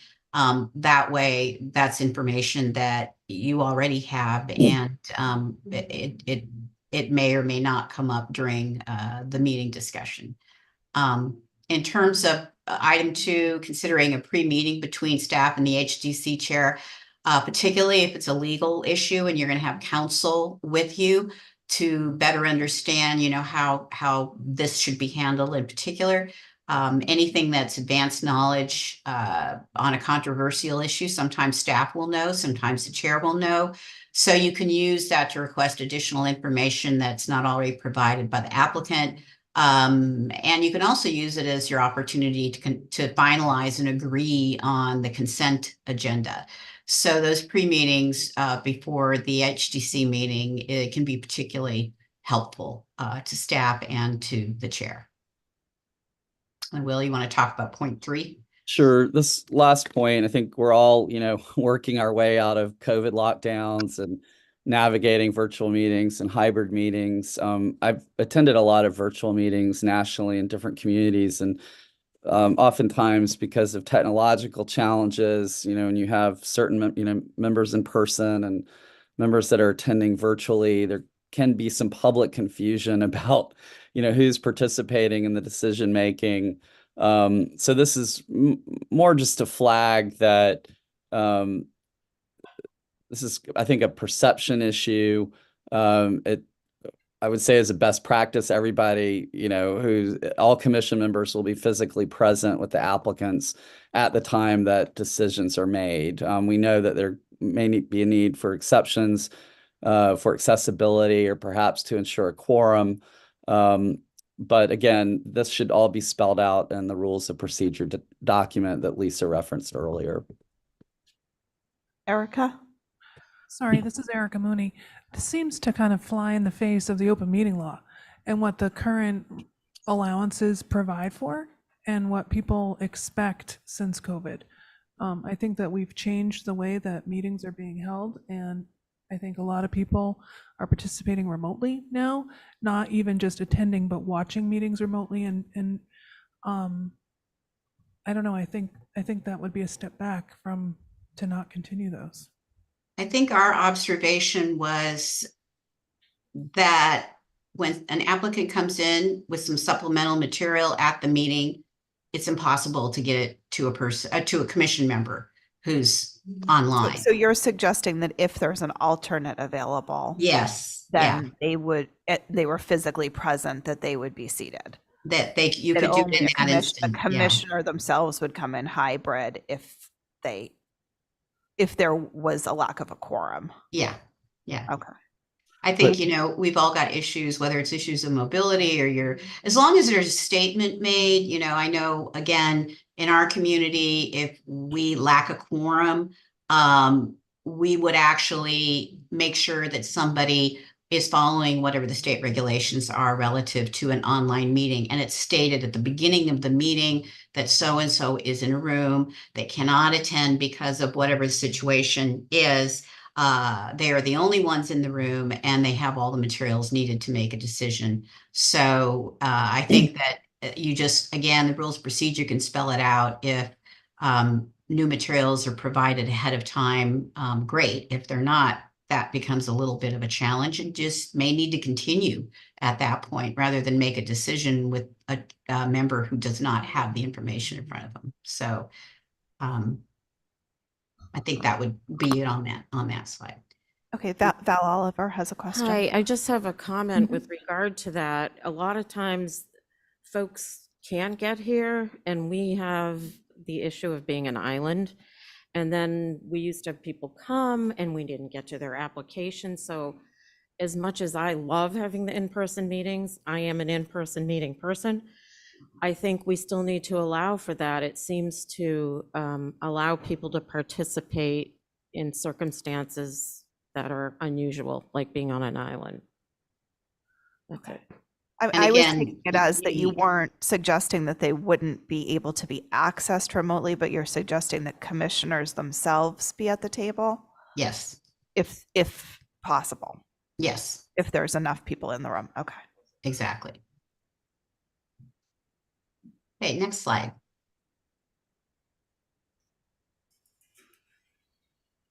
So this is looking at the meeting packet and agenda, and I analyzed 6 months of the meeting packets and agendas for the HTC, which is a lot. Going through those and combing through, and really what I came to the conclusion, and what in discussion with Lisa and Will and Robin and with staff as well, is that the agenda is setting the tone for your meeting by having your headings clearly marked, which of course they're in the black line and in white text, is really important so that people can find their items and can kind of start to pace that meeting. One thing to note is that as the agenda and meeting packet currently stands, there are highlighted items and there is no key. And that was brought to Holly's attention. And she said, that probably got lost along the way and accidentally deleted. And so it's just making sure that things are clearly defined and understood within that agenda. So somebody can say, well, why is my house highlighted in blue? What does that mean? And trying to just make sure that those are very clear. The other piece of placing administrative discussions at the end of the agenda or schedule a separate administrative HDC meeting to address those. And this was for the point of applicants are, of course, waiting, and we want to be very sensitive to their time and give them a good experience with the Historic District Commission. And a lot of times these administrative discussions don't pertain to the applicants. And so moving that to the bottom of the agenda or to an administrative meeting would help with that perception of their experience, and that the HDC meeting went by much faster than they thought it would. And their item went through and they're happy with it and everything else. And then also including a list of administratively approved COAs as a consent agenda item, which you can see on the example that I pulled, there is a consent agenda. It does get approved. It is important to note that what is on that consent docket is not up for reconsideration because it was a decision reached by the Secretary of Interior, professionally qualified person. That being said, if there is a concern on that consent agenda or a particular item, then that should be brought to staff before the meeting so that it can be pulled off or moved for discussion. If staff did not get to items due to the press of time, because as we know, Nantucket has a very high volume of applications that they receive, then those should go before the HDC for review. In the report, we provide a list of items we recommend to go on the consent agenda, so that is available there. And those are just options or items that we highlighted that might possibly help move and shorten and improve the timing of the meeting and the applicant experience. Next slide, please. Sorry, actually, I have two hands up. Yes. Diane Coombs. I'm confused. I'd like to go back to where they were talking about our accessory members. We have all three of them there because as the agenda goes on, there are many places which are being covered by a sitting architect on the board. And to have one, you can't do all of them. We have three. We use a rotating associates, and it's worked very well. And the people who are applicants know who is going to be on it. I've been on the board for 20 years, and I have sort of grown along, learned, and all the rest of it in that time. I think that is important to have workable associates, not no associates at all. I think that we have to do that. That's the way it has run. People who apply to us know exactly what's going on. They are told exactly what's going on, and there doesn't seem to be any difficulty. So I was wondering, didn't you know about how we did it before?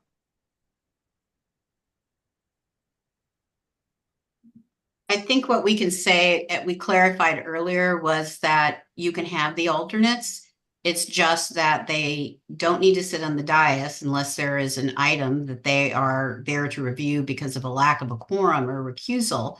And that it would be, if you have one, you need one, that one person comes up, or if you need two, that two people come up. The whole point is that not to have all three sitting up at the dais to create confusion. And I agree, I understand most people know, but just again, back to best practices. We're providing best practices information.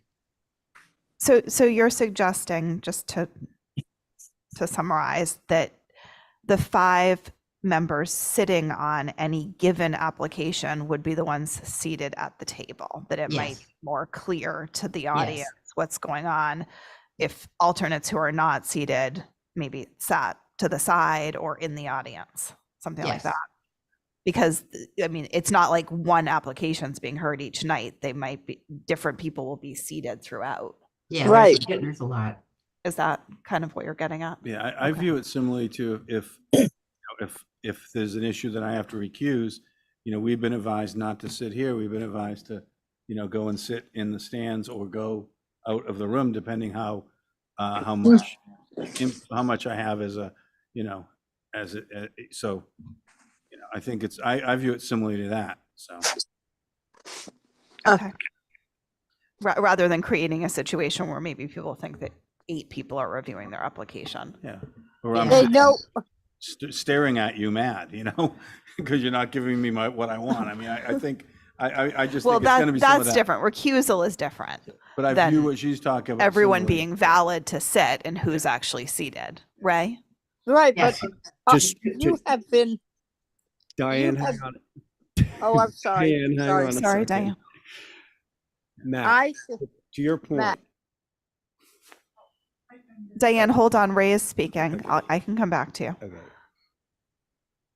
It's Robert's rules. If you recuse from an application, you have to leave the table Yeah. or leave the room. This is a little different because the people are present, and I see that this could potentially turn into a game of musical chairs where you have one guy coming in, oh no, you're out there. And just so you know, if you've never watched our meetings, I make clear at the beginning of each application, okay, you are going to have your 4 regular members plus Joe Paul. I state that for the record, for our minutes keeper. So that's all I have to say. Thank you. Yeah. So continuing the existing practice may be fine. I'm just trying to clarify their suggestions Yeah. of what they're getting Okay. at. The other thing I didn't understand, that they were saying that if you are on Zoom, you couldn't join a meeting? No, that wasn't what they said. What they suggested that is if there are commissioners in the room who are physically present, it's a kind of a cleaner process to have them sit. And these are their suggestions. But I think with the length of this, we want to get through this and not debate all of the suggestions tonight. To kind of take this under advisement and talk further in the future on what makes sense to implement and what does not. Is that okay? Thanks. Thanks. Thank you. Thank you, Madam Chair. I appreciate that. And I think with that, you'll see that there's a lot more in the report that can be absorbed. These are just the highlights of that. So if we can move on to the next slide, I'll just kind of overview for Kim. You do have another city that had a special act, or another district, the Beacon Hill in Boston. And so again, aligning with other similar communities with special acts, Kim has pulled information that would be helpful as a comparison for Nantucket to take a look at. So that information is included as well. I believe, are these addendums, Kim, we ended up putting into the report? They're used as examples. So after each section, there's a portion of examples and just items that we pulled for research and comparison, for just the inspiration when looking at the recommendations and the suggestions coming forward. So we can take a look at the next slide.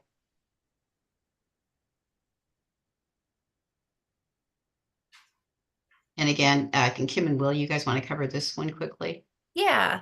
So another way to kind of shorten the agenda items and remove this the time strain that is put on HDC commissioners and on staff is to also remove, at the end of the agenda, there is a section for potential items for discussion. And one way is to just move those off, talk to staff about those, talk to town's legal counsel if needed, or even the town manager who can follow up with a recommendation or research, and then bring those into an administrative meeting.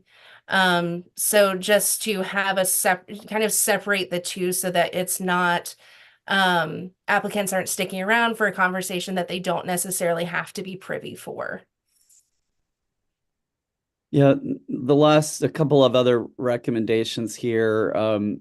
One would be, and we noticed that there were several property owners that were submitting multiple requests for certificates of appropriateness for multiple projects at one address. We would suggest so that the commission can think holistically about all the projects together, that there'd be some efficiencies of requiring applicants with multiple COAs to address them at once, so that you're not having to revisit, this various issues related to a single property again and again at different times during the meeting. And since one proposed project can affect the other. And then the last issue has to do with, timing for the finalizing of the agenda. The burden is on applicants to make sure that you have a complete package for review. And to the extent that applicants have not given the commission what they need, then their items should not be placed on the agenda. That was just, again, a suggestion to help streamline the meetings and reduce time figuring out whether everything was before the commission that needed to be. Yeah, my suggestion was in Annapolis, we did a 48-hour review notice. You submitted your application in, staff had 48 hours, and give you a little slip. Here's your 48-hour notice. We would, within 48 hours, determine if it was complete or not complete. And it's the completeness of the application that qualifies it as being ready to go on to the agenda. And that's determined by staff. So that may be a helpful tool to keep people from waiting until the 11th hour to come in and drop it off and say, I submitted it, and you find out it's really not a complete application to review. So, next slide. So just like with the agenda, the minutes are a communication tool, and they should include the necessary information to be an adequate summary of the meeting transcript. This is so that when applicants, staff, or even future commissioners down the line need to look back at the minutes to see how they previously ruled, or, oh, what did they say about that again? They can very clearly identify that topic, the basis for the decision, and the final decision made for their process. Right now, it gets on the minutes, it's sometimes not clearly stated what those were. For the second part of do not require a copy of minutes as part of application's continuance. In the event that an application needs revision, which it is very frequent that applications go through revision. Like I said, I looked at 6 months of agendas and minutes, and a lot were sent back for just needed to change something on it or needed to update this. Or even with the approved with conditions, that should be very clearly stated in the minutes. It should not be, oh, you know what we said, that kind of thing. And that's just so applicants know and have what's expected. And this is the record of the HDC. And so having the applicants have to submit the minutes back to the HDC is a duplication of effort when it comes to what the applicant has to do in order to get back onto the docket. Next slide, please. And this is kind of the last section here, and we take it into decision making. And this is what we had observed already. The chair does have a little script to read, but it can be more specific as to how the agenda is running, reminding people to speak, that are speaking during public comment, to complete the sign-in sheet, explain to people how project review is working, the applicant speaks, staff presents, public comment, the time limits, and then making sure, again, that the speakers identify themselves for the record. And then I think, Kim, you had found a good example of a script, so to speak, in Beverly. I did. So this is from Beverly, Massachusetts. Their Historic District Commission provided the actual script in their meeting minutes, which is also an accessibility benefit. But the meeting script walks through the steps of who is in attendance for the HTC staff and anticipated speakers on the agenda, just to make sure they're all there, whether in person or in virtual settings. They also talk about the remote meeting format and how that works with open meeting laws, also establish their ground rules of how the chair is going to go about each agenda item, maintain their speaking order, and when those things are going to happen. And even how, when the applicant needs to respond back, how they can do that in a manner that is advantageous for the meeting. So that was just one example that I found where there was an actual script in their meeting minutes that I could pull for that example. Next slide, please. And so all of this culminates into what we call a culture of we, and that is building public trust that the HDC and staff have a sense of transparency throughout this process. To give this confidence, the HDC and staff need to work together to ensure efficient and productive outcomes for applicants and the community. One way to do this is through staff reports. They show that there is a mutual respect between commissioners and staff. That being said, commissioners and staff do not always have to agree. That is not at all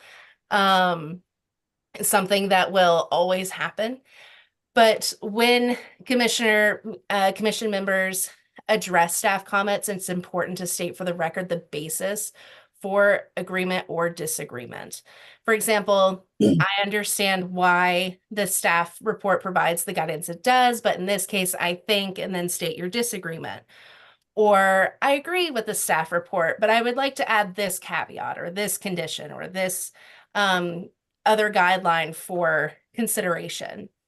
But by publicly showing respect for staff's professional and Secretary of the Interior professional qualified opinion and educated judgment, the HDC demonstrates to applicants that staff comments are respected and have an impact on the decision-making process. And in our report, we have much more detail on how the HDC and staff can generate this culture of we together in order to have a great customer service for the applicant, but also a great relationship between each other. Next slide. This last one is really how, again, to keep things moving on the agenda so that you can get to the projects. Time public on any non-agenda items at the beginning. So those that came just for the non-agenda can get in, make their comments and leave. We saw that tonight. Read all the consent items and vote on them all at once. Again, just referring to the item by its number on the agenda. Again, making comments solely based on how successful or not the project is in meeting the design guidelines. It is not appropriate to use terms such as like or dislike or appropriate or inappropriate. The reality is it consistent with guideline 1A? Is it inconsistent? And I think that limits the discussion to the specific guidelines and not into personal tastes.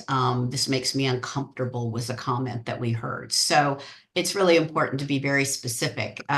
Good design, bad design, that's not what commissions need to speak to. They just need to speak to the consistency with the guideline if it demonstrates it is or it demonstrates it is not. And that's why you have the discussion back and forth amongst everyone, because you may get to the end of a discussion and determine that with this small change, it may actually be consistent.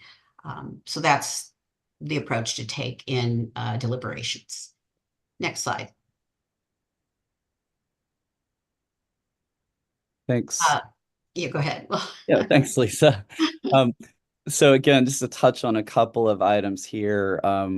This is where, and we saw a lot of this good work already, and this is where having a strong chair or person presiding over the commission is really important. And we would, urge the commission to continue this good work.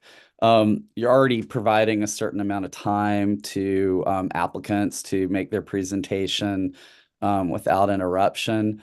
But again, in terms of help and ensuring that the applicants are doing meeting their burden of proof, I would suggest encouraging them whenever possible to make their arguments relative to your special act and to all of your preservation guidelines, so that property owners don't go off on tangents. This is a way of making sure that they're making arguments that are pertinent to your decision making. And then I'll just touch lightly on point 4. This is just to recall that this is at the end of presentations, this is the time to ask questions of staff and applicants or public commenters, but not the time to begin debate. Wait for the public hearing portion to close before beginning commission deliberations. So again, just a reminder about best practices there. And I would just have to say that for the record, always make a second to a motion. So I think that sometimes there's a desire to get through this very long agenda, but ensuring that there is a motion, a second, and if no second, then the motion dies, and you can go to that alternative motion. So just one note of things that we did note. The final one here, the last 2 slides are really about the decision-making process. So Will, do you want to take this? Yeah, sorry, Lisa. I got turned around with my printout.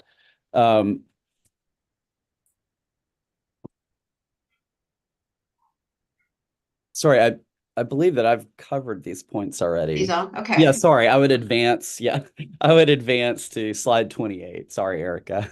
We overlapped a bit in our follow-up discussion. Yeah, one more. One more. Thank you. Yeah, one more. Last section. There you go. Okay. Thank you.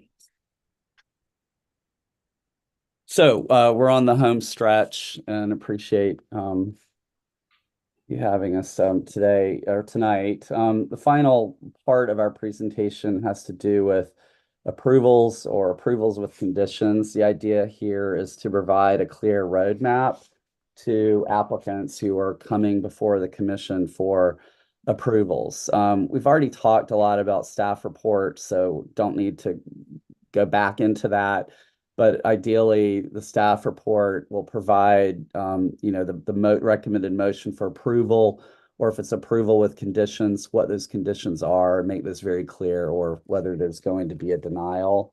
Also suggests as a best practice that all conditions are conveyed to the applicant as specifically as possible. For example, if there's like the chimney must be restored or replaced in kind to match the existing brick material, give the applicant as much direction as possible so that there aren't any questions about the conditions of approval. And then on the 4th point, indicate the commission requested revisions clearly for the record. Like if the commission believes that the building height is too tall, rather than saying, well, the building height is simply too tall, make a specific recommendation that the building be reduced by X feet, or that window proportions be kept in line with the historic context. So this is just, again, a reminder to keep making conditions of approval as specific as possible. And then the next slide, please, Erica, has to do with recusals. We touched on this earlier when we were getting into the role of alternates, but this is, I guess, a review that we always recommend that local preservation commissions undertake, just to make sure that there's full compliance with state conflict of interest rules, and or if there are other conflicts, like whenever that's occurring, to make sure that the recused member actually leaves the room. That's what Massachusetts law requires. So we would just, again, as a reminder about best practice, just to suggest that the commission make this part of, an annual review to make sure that you're meeting all of the state requirements. Next slide, please. Next slide. So, out of all of our recommendations, we brought together the ones that we thought were most important and most feasible for the current HDC and staff and town to support. We have an immediate guidance that includes incorporating or revising definitions to ensure accuracy as relevance to proposed changes or alterations. So technology has advanced since some of these documents were written.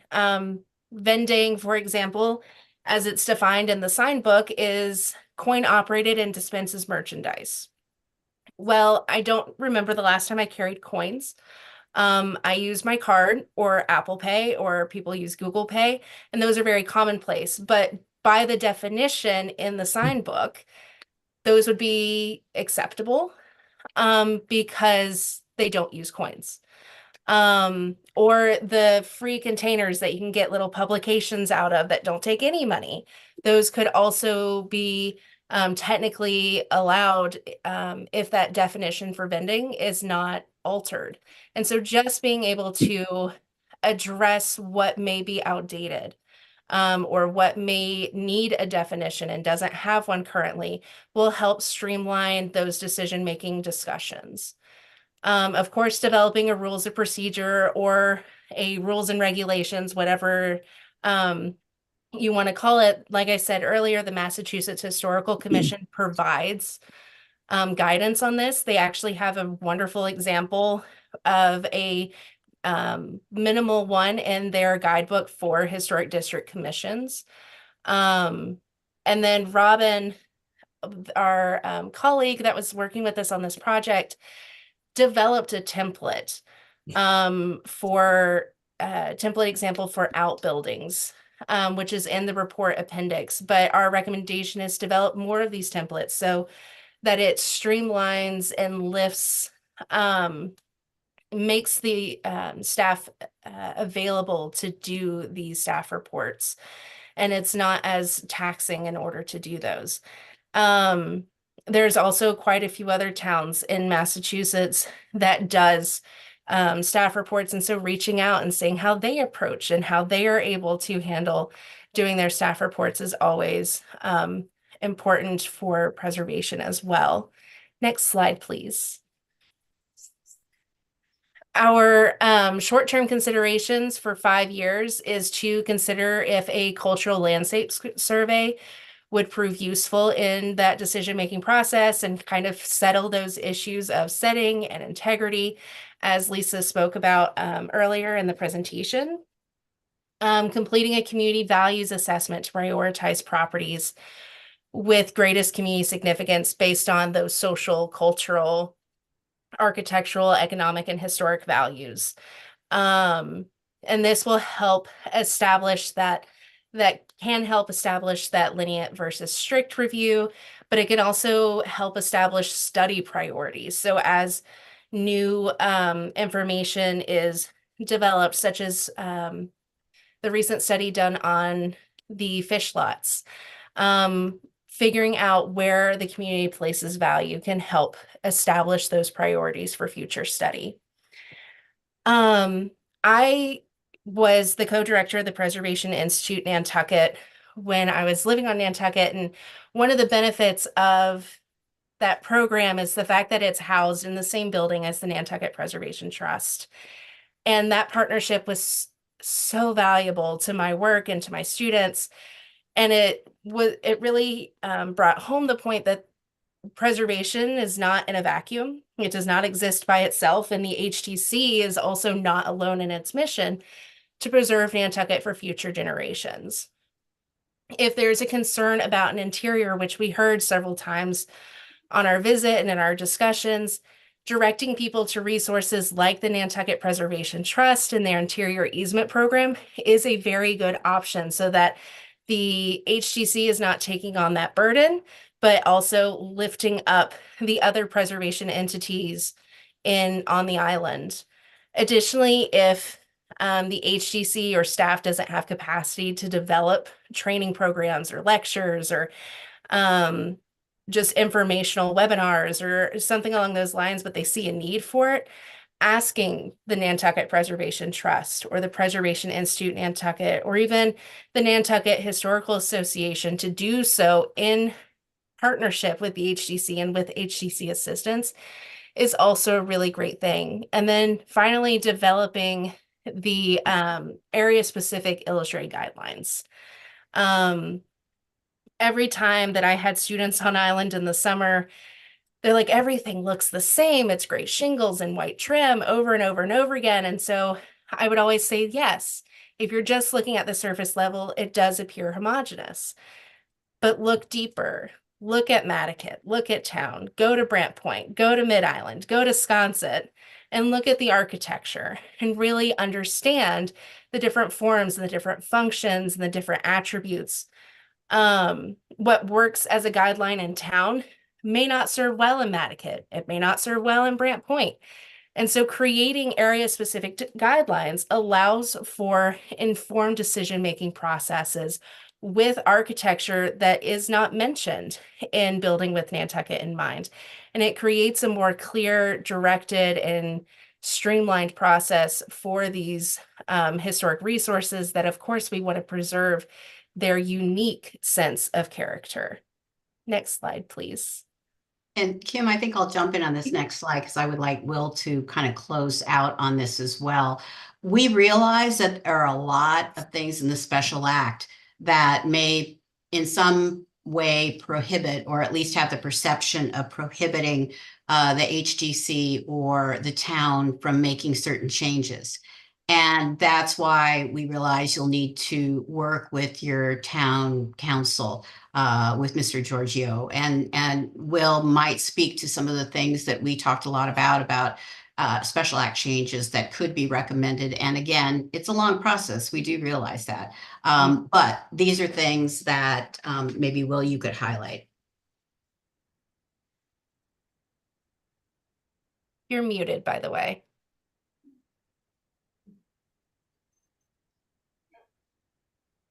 You unmuted? Will, you're muted. Excuse me. Oh, there you are. Now you're not. You're good. It's as Lisa mentioned, all of these issues that touch on your ordinance are fertile ground for longer term discussions with town council. So we wanted to make that clear to determine, what's possible and how to go about achieving it.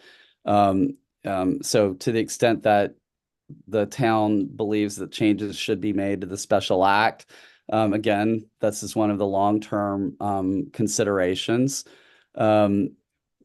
Oftentimes in communities, appeals of Preservation Commission decisions can be really politicized. So if there's a way to maybe remove that political pressure from you as a select board, and if Massachusetts law allows for appeals to court, again, this is usually a best practice recommendation I make. It's not possible in every state, and this is something Mr. Giorgio can certainly advise you on.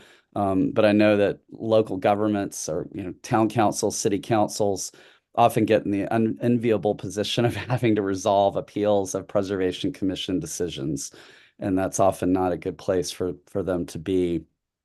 And then there's just a final longer term recommendation. There's some conflicting verbiage that has to do with appointments of commissioners versus election or electing commissioners.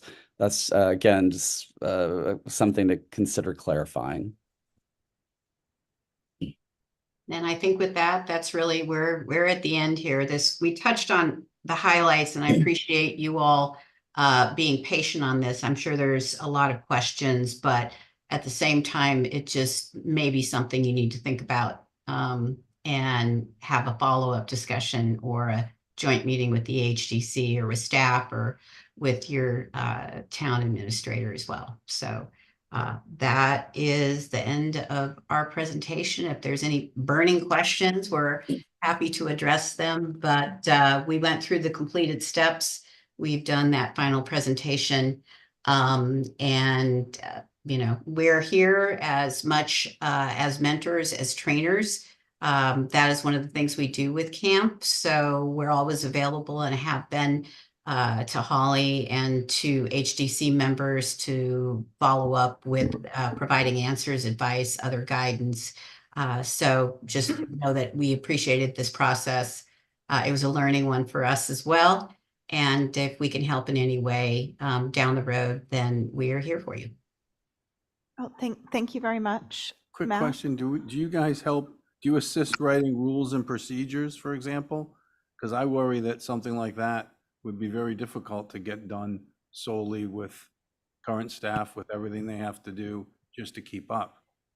I think that's something we certainly can talk about with NAPC.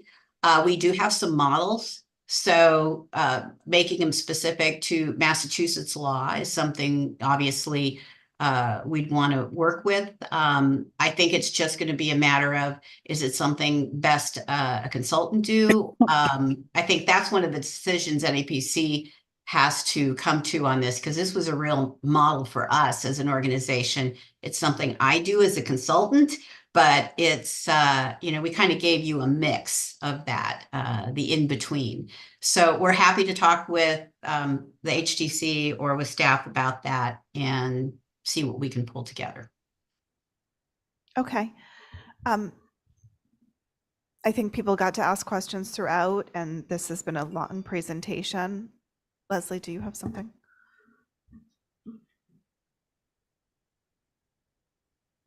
Hi, thanks, Leslie Snell, Director of Planning. I just wanted to make a quick comment. I mean, I appreciate Lisa and her team and all the work that they put in. I met with them early on, and I think they have a lot of really good suggestions, both at the staffing level and for the elected officials. But I am concerned about a lot of the recommendations, because I think they're great recommendations, but I don't think they work within our current framework, within the current enabling legislation, within our current staffing structure. I think a lot of that would need to change, and I'm supportive of it, but I don't want this report to set up the PLUS staff or the HDC with perceived failure for not being able to implement these. So I just want you all to keep that in mind, that a lot of these suggestions are really good, but they do require a lot of significant changes. Brooke? Yeah, I'd agree. I think this is step one in a comprehensive process that doesn't go from here to the end without a whole lot of work. And so how we access the resources, whether it's through RFPs or other contracts with vendors, and the commissioners don't have a whole lot of spare time, and the staff has no spare time, and how do we affect major change in this way? And it's really comprehensive. Again, I'm just going to reiterate my concern about the limited scope of input on this, and I want to make sure that that is considered as we think about implementing the recommendations, because I'm not sure all the voices were heard in the process, and I have a little bit of worry about that and how that came to be, and how it impacts the final result. Val? Just a quick comment. What I want to point out is a lot of the things in this report are actually things we already do. So it's not this litany of things that need to change. Maybe stuff needs to be tightened up and made a little more clear. But I feel like, by and large, thank you for agreeing that we do a lot of things the right way. Absolutely. Malcolm?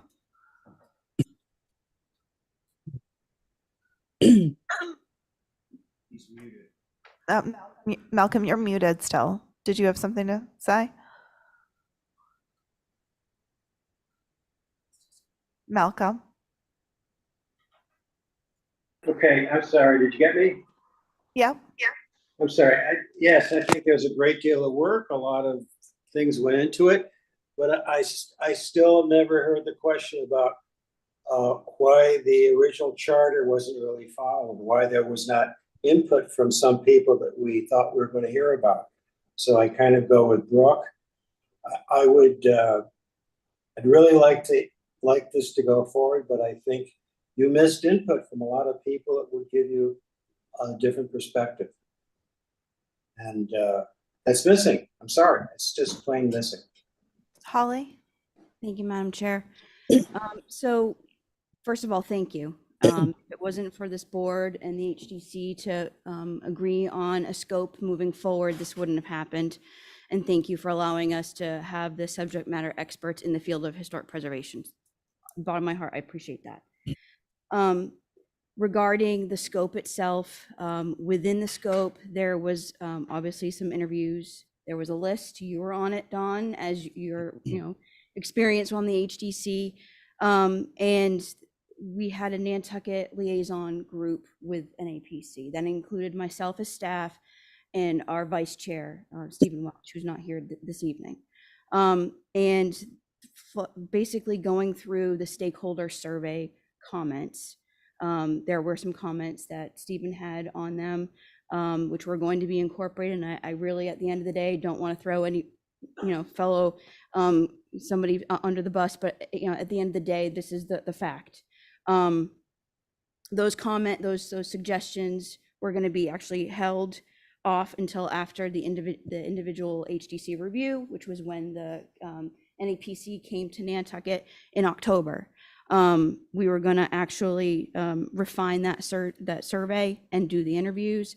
Unfortunately, I will say that I dropped the ball on making sure that that was done. So, it was supposed to be part of it, and I will apologize on that.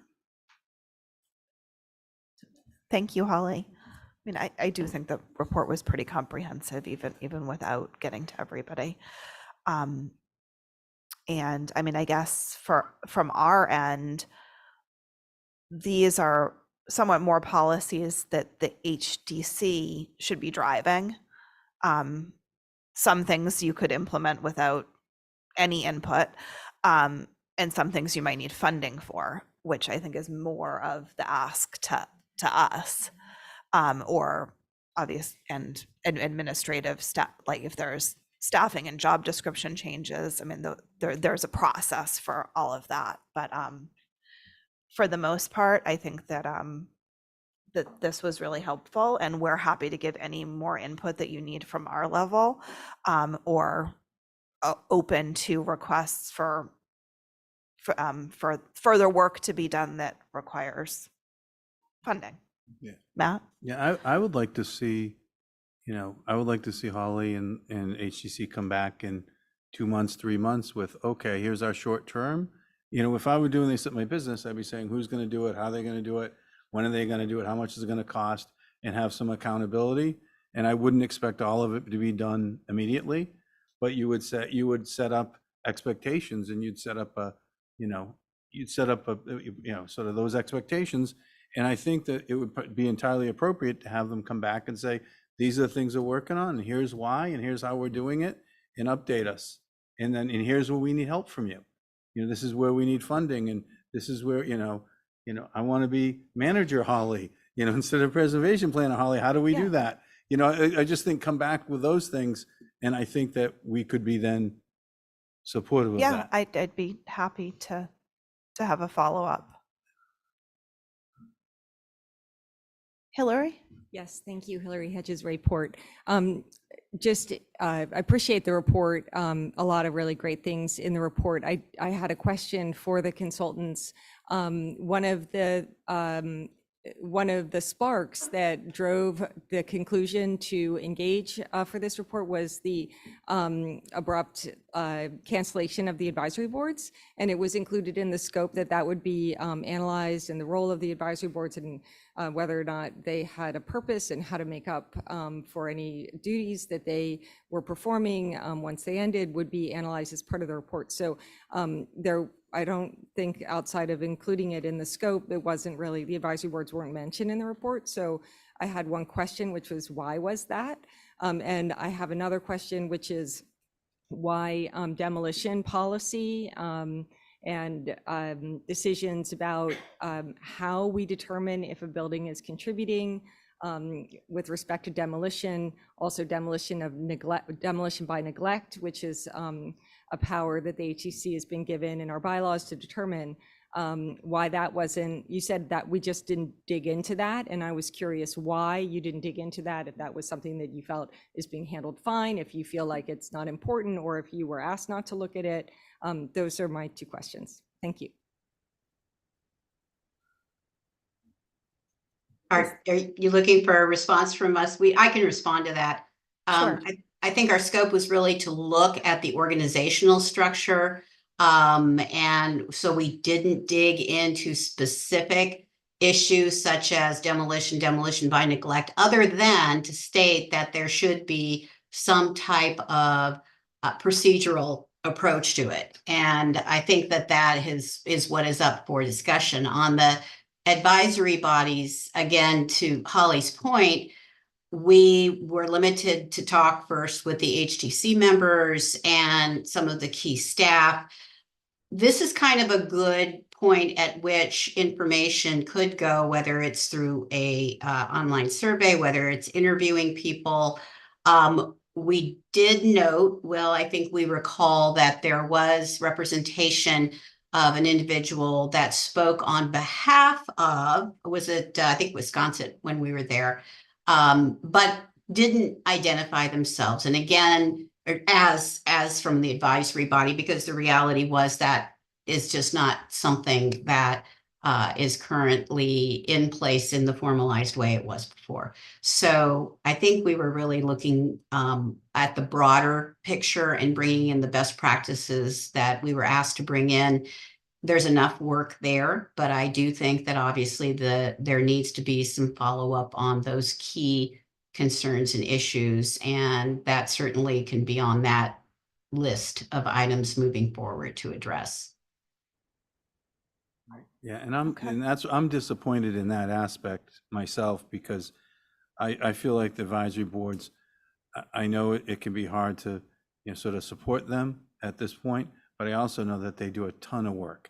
And I think that that's, sort of, if we're going to be adding more but we're taking away a whole pile of it, where do you, and so I also worry about the perception. I think the perception might be that this is, from, an HCC and a staff perspective, not necessarily from a advisory board and people who have been involved for 20 years, and who felt wronged when they were, sort of cut out of the process by a staff decision.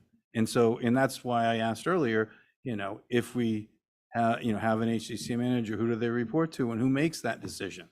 That's a huge policy decision that was, that came out of quote unquote plus. And so, is that our decision? Did we decide that? I didn't.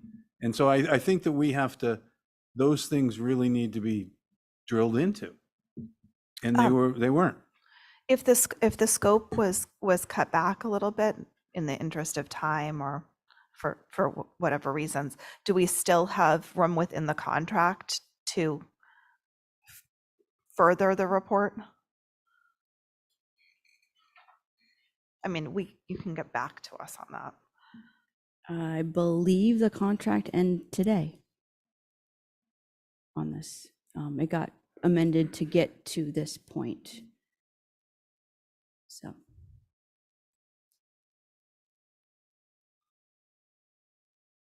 Okay. Chris?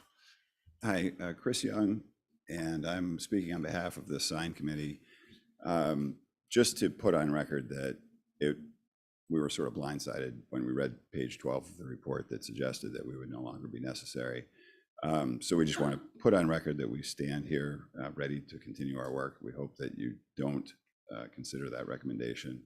And we feel that the staff is obviously overwhelmed. They've got a lot on their plate, and to ask them to take our responsibility, or the responsibility that we've been asked to assist with, is just too much, and I think would have negative outcomes. So thank you. Thank you, Chris. Okay, so are we okay to continue this at this stage tonight? I'll let Ray adjourn his meeting. Your meeting. We're not adjourning ours, unfortunately. By the way, thank you everyone for looking into this. This is great. I'm looking forward to the results. Can somebody give me a motion from my board to adjourn? That was from Abby Camp. On that motion, Val, Connie. Don't forget to second. Your advisor just told you, make sure you get a second. All right, Connie has seconded. On that motion, Val. Let's see, we'll pull Carrie in if you're still there. Aye. Thank you, Abby, on your motion. And I'm in favor. Thank you all very Joe much. Paul's on too. Thanks very Night, much. We night. look forward to the continued progress. Just point of clarification, do we have to ask for them to come back in a set amount of time with a update to the community? Would that be helpful? I think we'll schedule. Why don't you schedule it? Okay, good. You can throw it on me. Well, you're the chair. I know. You got the big I'm seat. just saying, we'll schedule it. That's why you Dawn. It's done. Oh, yeah. The big bucks. Dawn, Yes, Diane? Ray did not include me on this calling the meeting. I have been wiped out of this whole thing and I don't know why. He knows I'm here. I told you I was here. So I don't know why he did that. But anyway, Well, he missed Joe got Paul, too. enough. I think he just made a mistake. But thank you for being here. okay. Have a good night. Thank you. You too. Thanks. Baxter Road alternative access updates. Part A. Sorry, Vince.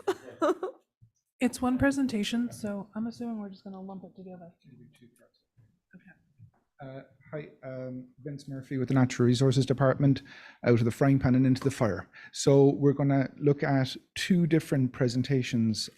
Bill Casey from Arcadis will be giving both presentations. Hopefully we can take it in two parts because there are two distinct parts in the agenda and two distinct parts to the presentation. The last time we were here, we talked about the 60% design. That was about 4 months ago, thereabouts. Normally we come back every quarter. We got a lot of feedback after the 60% design, implemented a lot of that, enhanced the design, looked at other requirements from the fire department for some of their largest vehicles for a swept analysis, and that changed some of the geometry a little bit to make sure we can get the fire department vehicles where they need to be. We then got the 90% design together. It went out to the stakeholder group on the Baxter Road area about this day 3 weeks ago. Since then, we've had some other input from Baxter Road and Sankaty Road residents, and we have tweaks that we've received that are not reflected in the designs that Bill is going to present tonight. So there's more updates that will come into the 100%, but the big thing to note is the difference between the 60%, where we were getting pretty substantial changes and tweaks, to the 90%, where we're getting very small, easy, and fine tweaks. We're getting close. So through you, Madam Chair, if I might, Bill Casey would like to present from here on. Thanks, Bill. Great. Thank you, Vince. Is there a chance that I could just present? I might be able to skip a few slides, or should we just run with the PDF? Sure. I'll take mine down and you can screen share. Okay, thank you.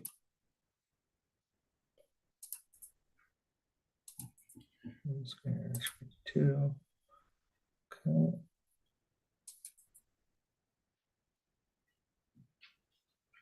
Share. Beginning. Okay, is that available for everyone? Yes, Yes, it is. see Okay, it. terrific. Thank you. So thanks, Vince. My name is Bill Casey, project manager for Arcadis. We've been to your board several times now over this project. Just to reiterate a few project points. This is a project about retreat due to the ongoing erosion of the bluff. And let me just get my pointer available.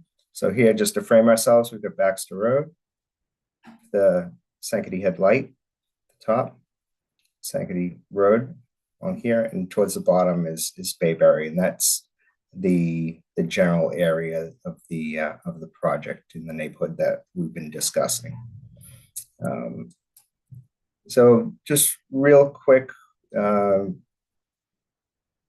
going to talk a little bit about the project itself, and then we've also developed a emergency readiness plans that is kind of a what to do if the retreat alternative access project has not been constructed yet.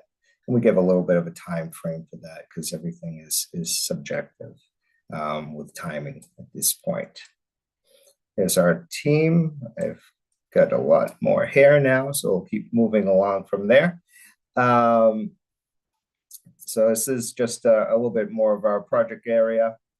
Certainly to the north is the golf course, and we'll be looking for access for about this section of homes in this area, and it'll give us a little bit more of a zoom in here. I'll get through this.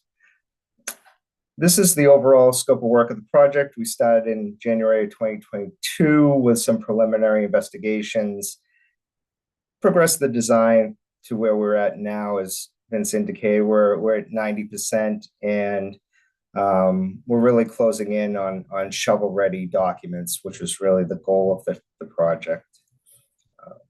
And here, just to reiterate, that construction is really not planned until there's tipping points or funding requirements are met. So a few things have gone on since we last presented. We had the archaeological report in the area, and we had 2 isolated finds of significance, if you will, 2 pointed projectiles about 1/3 of a mile apart from each other. So it was interesting to see. It was really more of a hunter type of find, but that was really everything of significance. And the reports from the archaeological folks estimated to Mass Historic had indicated that they did not find any other artifacts of significance in this area. So that was on one side, good news for the project itself, that the areas where work was planned was not going to disturb anything. We also received some feedback from National Heritage. A couple of their questions were about disturbance of areas, so we need to respond to them, as well as providing them an updated set of plans, which we now can do. We expect that permitting will continue in 2024 this spring. Hopefully, we'll be speaking with the Conservation Commission as we move a little bit closer. And then to second half of the presentation, we'll discuss the emergency readiness plan. We'll wait till then. The next couple of slides are really a very quick graphical overview of the design documents. This is the northern end. The lighthouse is, to the north and the left. Ocean is at the top of the page, existing Baxter Road. Just a little bit of a key color, a key to the colors here. The pink is coming across as existing accessways, roadways, houses.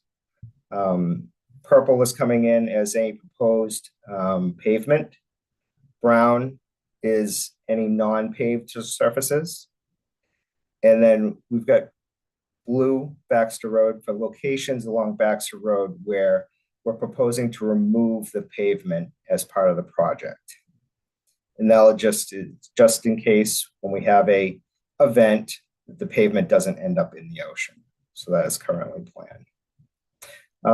Few changes and a few things that we've looked at, as Vince alluded to. One of them was performing a turning radius analysis for emergency vehicles, as discussed with the fire department. And so we widened up a little bit of areas towards the end of this turnaround to make sure that a fire truck could really turn around in this location and not have to back out. Also, we've been in discussions with the town regarding this pathway that's planned to the light. about making that more accessible. We're continuing to move forward with that discussion.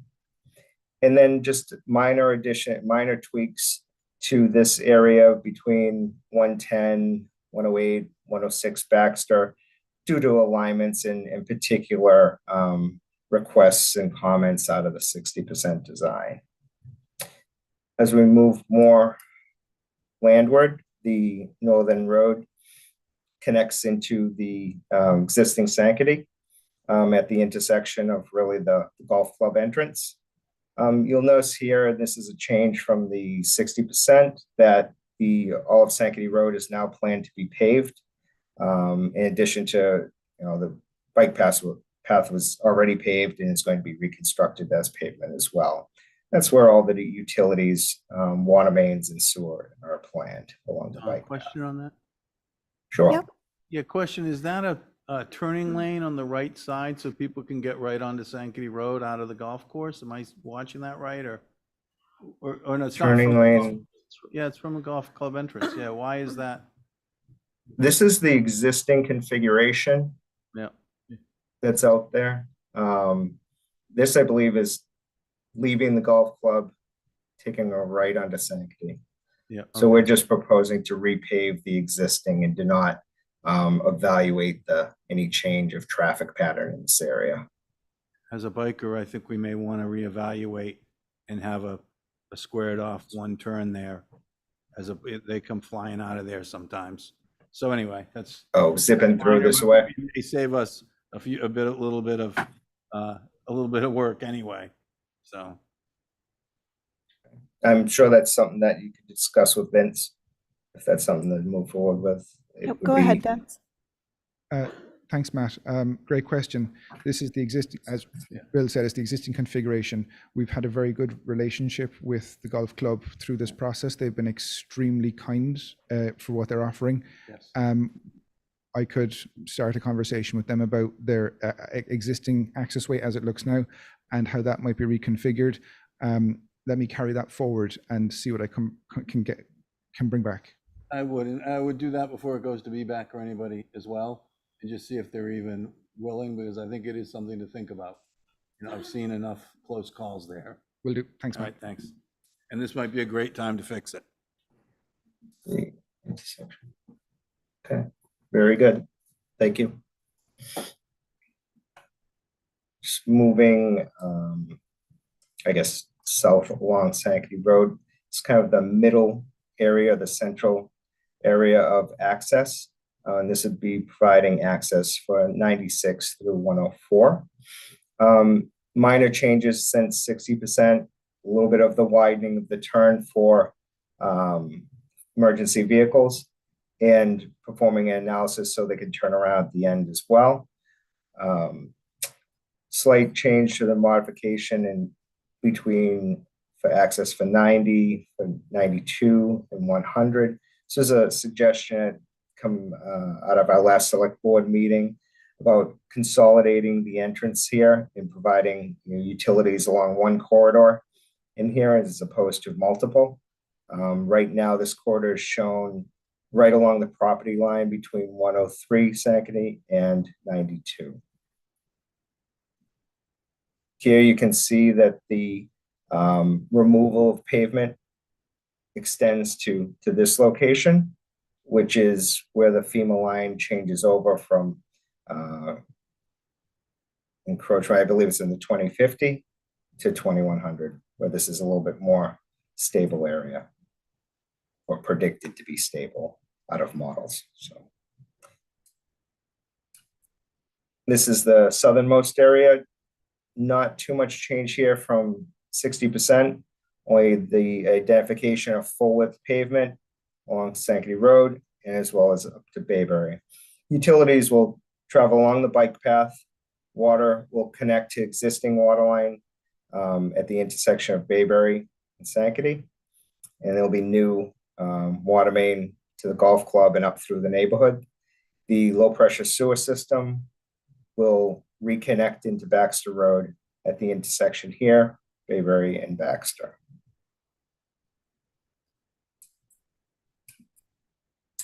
This is the 90% cost estimate.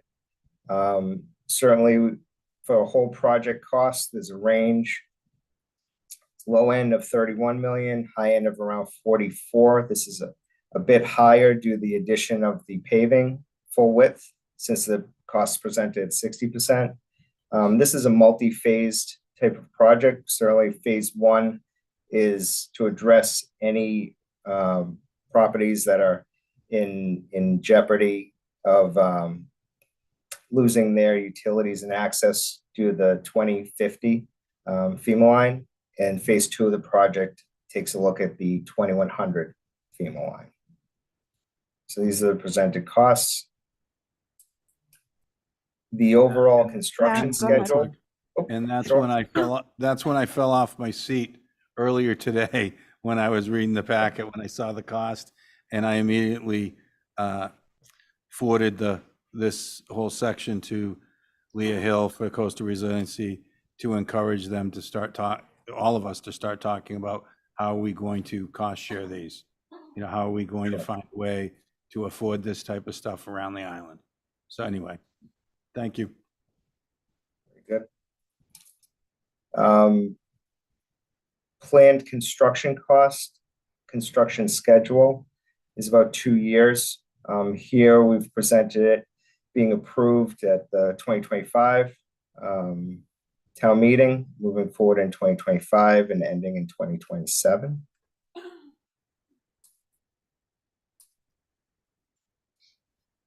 So this is just a little bit of a hit list of where we were and where we're going.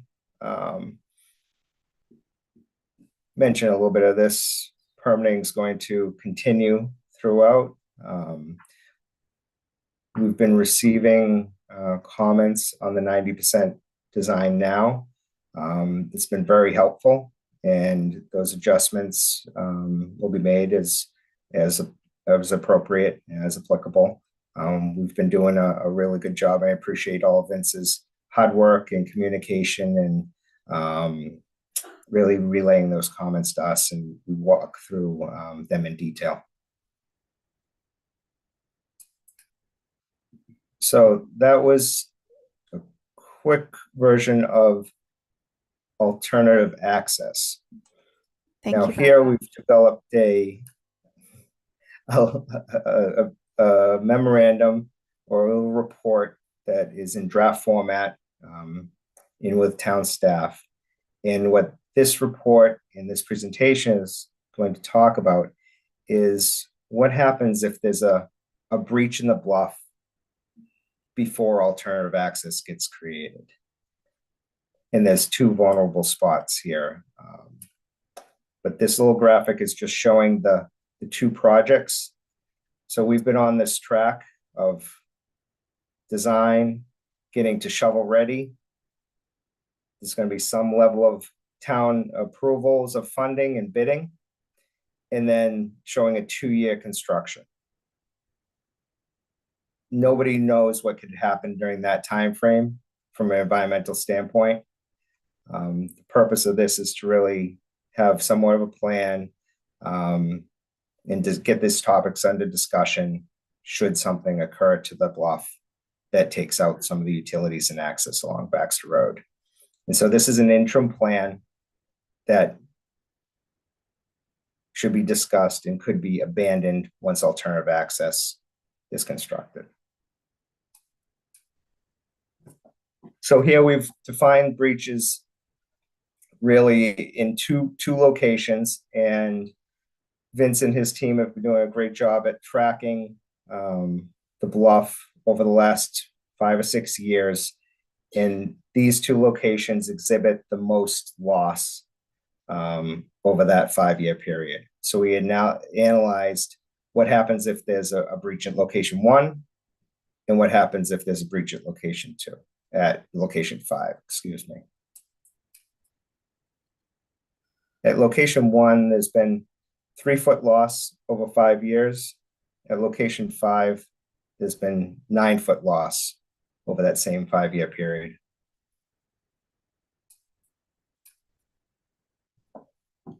There's really 2 instances where action needs to occur. And this is confusing flow chart, so to speak, but the top track is non-emergency, meaning the bluff didn't get wiped out in a storm event and you've got a few minutes to think. Here, you notice the bluff is exhibiting some loss, less than 25 feet. The town's engaging engineers to evaluate, and then decisions are made, is that road still safe or if it's unsafe. The lower track is more the catastrophe track, if you will. There's an event during a storm that takes out the section of Baxter Road. And here, immediately closing the road and taking action to notify residents. This is reiterated similarly in words here. But emergency conditions, make immediate action, barricade the area, notify the residents, particularly if known this is a very seasonal area, folks that are on island would be prioritized. And then the town will strive to get water and sewer and access back. But there's really no guarantee because you don't know what the conditions are and really how long that could take. First part, just wanted to talk about vehicular access or pedestrian access. We've got planned for a MOU as part of alternative access to be right in this area here. Our recommendation, if possible, is to rough cut that pathway so it's available for a vehicle to pass through should there be an emergency. If there's a breach in either location 1 or location 5, there's very few options to get vehicles into the area. I mean, Sankaty Head Road up here, there's a little bit of a town access. This is along the golf club. There's a small right-of-way in through here. This is undeveloped, overgrown access. Other ways to gain access to this section of Baxter Road would be something pedestrian, where you would have to traverse across private lands. In that instance, maybe private neighborhood agreements to allow things to happen. But in order to get any type of services to any of these breach locations, vehicular access is going to be required. Whether it's to get temporary water in there, whether to get temporary sewer in there, or any number of private utilities. Kind of reiterate that there. This slide is just a little bit about occupancy. Plumbing code makes a statement, habitable buildings required to have potable water and means of disposing sewage. So if those are lost, then occupancy is in question. Building inspector. Can I ask one quick Sure. question on that? Absolutely. Would a temporary fix be something similar to what they've been doing in Smith's Point, where they have tight tanks and water tanks? So I'm not specifically familiar with this point, but we do touch on those very topics in this as far Okay, as. I'm sorry. No worries. No worries at all. But from a water aspect, we've laid out in here a couple of different routes for temporary water main and have spoken with the water department. And for sewage, it's a little bit trickier. And we can get into that in a little bit because you've got, there's a potential to have homes on the ocean side who just have gravity sewer. And then you also have homes on the landward side that have gravity sewer. But some of those homes also, or other homes, have grinder pumps where they actually are able to pump sewage. So each one has a little bit of a unique challenge to it.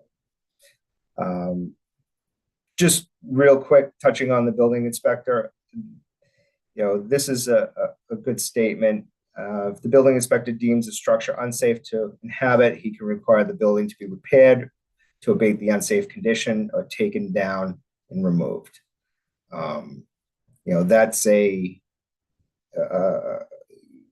structure. We've had discussions of correspondence with the building inspector where, really the foundation would be exposed, and that's when the building inspector would be getting involved. Other points to note, that the Board of Health has adopted the state Commonwealth of Massachusetts codes for minimum standards for fitness and human habitation as the local standard. And this means that residents must have water and sewer facilities, amongst many other things, but that's our topic for today. A little bit on talking about temporary water. If there's a breach, immediate action could be provide bottled water, and then a duration for laying out a temporary water main, which is often done in construction. And I know the water department does have a good healthy amount of linear footage available. But you'd be connecting the temporary water to a hydrant that still has pressurized water and running a series of temporary where around a breach, which would require some homeowner coordination to give water to those on the other side of the breach. You'd be connecting to garden hose spigots, getting pressurized water back into the homes. Isn't the water on the far side from the water, from the ocean? I'm sorry? Isn't the water and sewer on the far side away from the ocean side, or is it on the ocean side? The water line? So there's a water main on both Baxter Road and on Sankaty Road. Now, more on Baxter Road, I'm saying, because if it's on the far side, we're going to have a fair amount of time for the sewer and the water. It'll breach, and if it breaches, my point is, I think it will be usable for a while, even in the case of maybe it could be. Yeah, I see that the pipes will still be intact, even maybe if you couldn't drive over. You're not driving over it. No one's falling into the ocean, but you are. We may have a little bit of time. We may not, and it's good to have plans that are in place. I agree. But it's great So to if have the utilities. Don's question, I think we have a little bit more time. They aren't going to be the first things that go in. Right. The edge of the roadway would go first for certain. Yeah. But if there's a need to put in a temporary water, these particular layouts can get around the breach in a particular location. In here, we've also showed if there's not enough pressure from the first means, you could connect to a water main on Sankaty.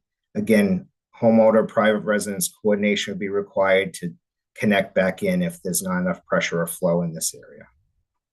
But again, anything like this is going to require a vehicle, to get to this area.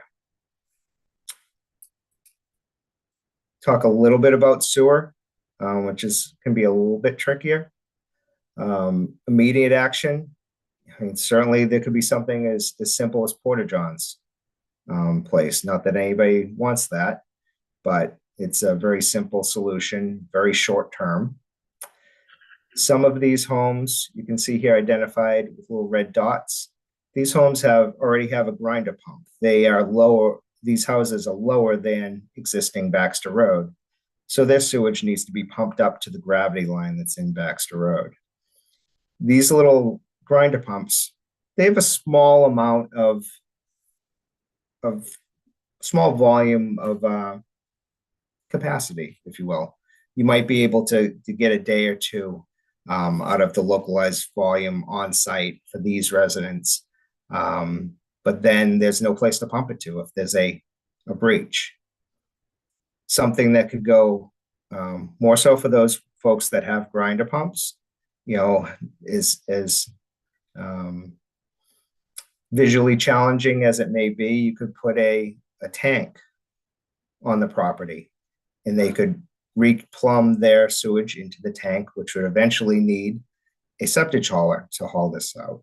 So again, vehicle access.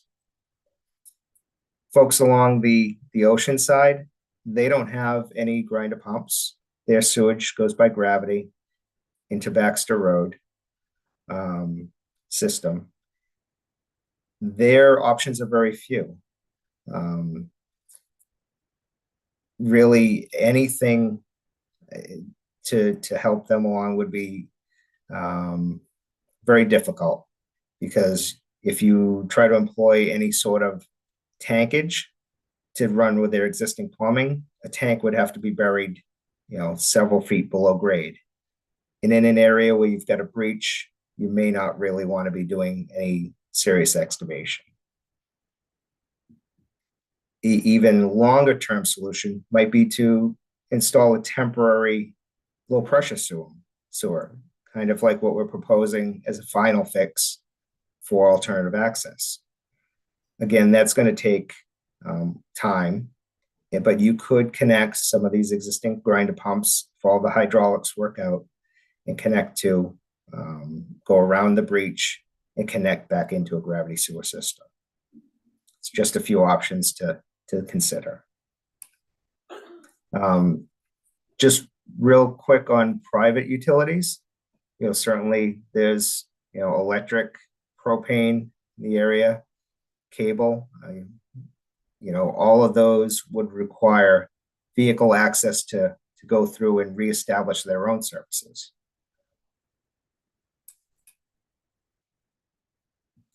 So we talk a little bit about prioritization. Mentioned it a little bit before that this is a kind of a seasonal neighborhood. Certainly, it would be best to notify all the residents, but anybody who's particularly occupied on an island at the time that breach had occurred. There'll always be a cleanup component at the end of the day. Certainly, the town's responsible for anything on town land, and private owners are responsible for anything that's on private land, and any of their privates that ended up onto public beach as well. So really, we've been moving towards a permanent solution with alternative access. And that's really what we've been working hard over the last year and a half or so to accomplish. And we're getting very close. It's very exciting. So just kind of wrapping up. These are what we've been working on, what we'll be working on over the next several months, moving forward to 100% submittal, continuing the permitting effort. There's going to be a phase of easement negotiations, because all this is private land. And that's the end of the presentation. So are there any questions? I think we got it. Great. That's a lot. Okay. Thank you very much. I will find a way to end sharing. Thank you. Appreciate it. Thanks for hanging in so late. Yeah, seriously. No, thank you for hanging in there. Yeah, and again, I think it shows to me, the cost and the sort of the impacts, and this is one area of the island. Yeah, the So- potential problems elsewhere. and potential problems elsewhere, and the potential, sort of why we're trying to find a short or medium term solution out there. And, because if this is viewed as that we're just going forward with this, we're going to have a hard time negotiating a lot of those easements and everything else. We've got a whole step in between, and we want that to be cooperative, and, and the homeowners there to be on the same page with us, or this could drag out for years with them demanding this from us at cost at some point, so we've got some, And I just kind of had a question for Malcolm. Has the Board of Health had any kind of discussions about sort of temporary permitting if this becomes a situation where tight tanks might be needed? No, we've not discussed it, but we can start thinking about it. It might be a good thing to start thinking about in Absolutely. various scenarios where this could occur. Yeah. Vince? We'll put it on an agenda. Thank you. Thank you very kindly. So Matt has a great point. We've been making this into a process that is as inclusive as possible, where we talk to each neighbor as much as we can, or as much as I can, and then we get them into the project team, we get them discussing with Bill and others about what we can tweak, what we can do to make it better, how we can make it as acceptable as possible, and then trying to build effectively the goodwill and the understanding that it's necessary and needed. We have the obligation to provide access, sewer and water, and this is a benefit for these property owners. They get to maintain their property, they get to use their property, and we get to keep this as a viable community through alternative access, and we keep it as a place to have recreation, social activities, everything. And Matt's other point about the cost. So the median cost between the 31 and 40, almost 7 million, is about 36. That is a lot of money. And whether it's through existing betterment law or through what's on for town meeting for coastal resilience districting, we have at least a possible future option of going through coastal resilience districts, or the fallback, if that fails at town meeting, that we already have existing betterment law. So the people who benefit will have cost sharing, and the town will have a portion, and the neighborhood will have a portion, but it makes it more bearable for everyone to keep their community. And that's very true, Vince, but if the community is feeling like this is being forced on them, a lot of this, my hope is that there's hold harmless agreements and easements done and everything voluntarily, or you'll add another, X million dollars on top of the 37. And so that, so that's why the path that we're on is trying to find a, thread a needle that has been very difficult. No question. As you know. I'm trying to, if we have to go down the whole harmless agreement route, so be it. But I'm trying to make this into not competitive, but cooperative. Yep. And have all the neighbors that will engage on board and embracing it to some level. Now, that's not to say people are all happy with it. They're not. No, people recognize this is an inconvenience, but a necessary one in some ways, so that they get to keep their property. Otherwise, the town is at fault for not providing these services that we're supposed to, and they don't get their property. So everyone it's in a lose-lose. So I'm trying to turn that into a win-win for all of us, so that it's mutually beneficial. And then once we have alternative access, a lot of other problems become easier. I know it's expensive, but in the long run, it's better. And it's also, when you're doing resilience planning, I've got a plan and a backup plan for everything. And the backup plan, even for the timeframes that are involved, is the emergency readiness plan. Thank you. Last up, we have select board reports and comments. And I'm going to turn this over to Brooke for the update on the short-term rental article. Okay, John, do you want to walk us through the proposal that's on the, and I just want to note that both Dr. McNabb and Mr. Giorgio have lost their facial hair in the last week or so. Thank you, Brooke. Oh, man. I wanted to look so young and handsome. I almost didn't recognize John. I had to look at his name. Just Denise Cornell's here from FinCom, but we're going to have John lead the presentation, please. Yes, Erica, is it possible for you to put up page 151 of the packet, which is the Finance Committee motion under Article, I believe it's 60.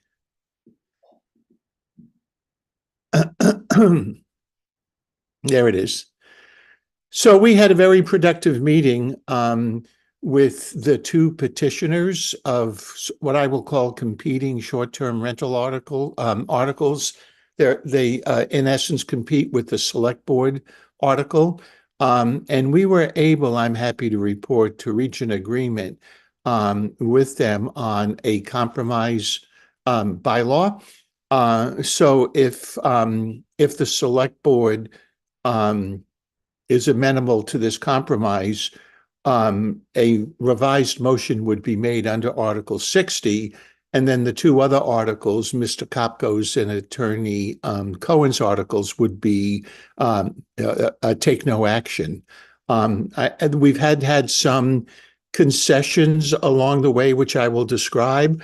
But if you look at what's on your screen, we started with the select board's article and we made changes from there. So we agreed that we would only have 4 findings in the purpose of intent section, which you can see on the screen. And then the remaining findings that were in the select board's article would be deleted.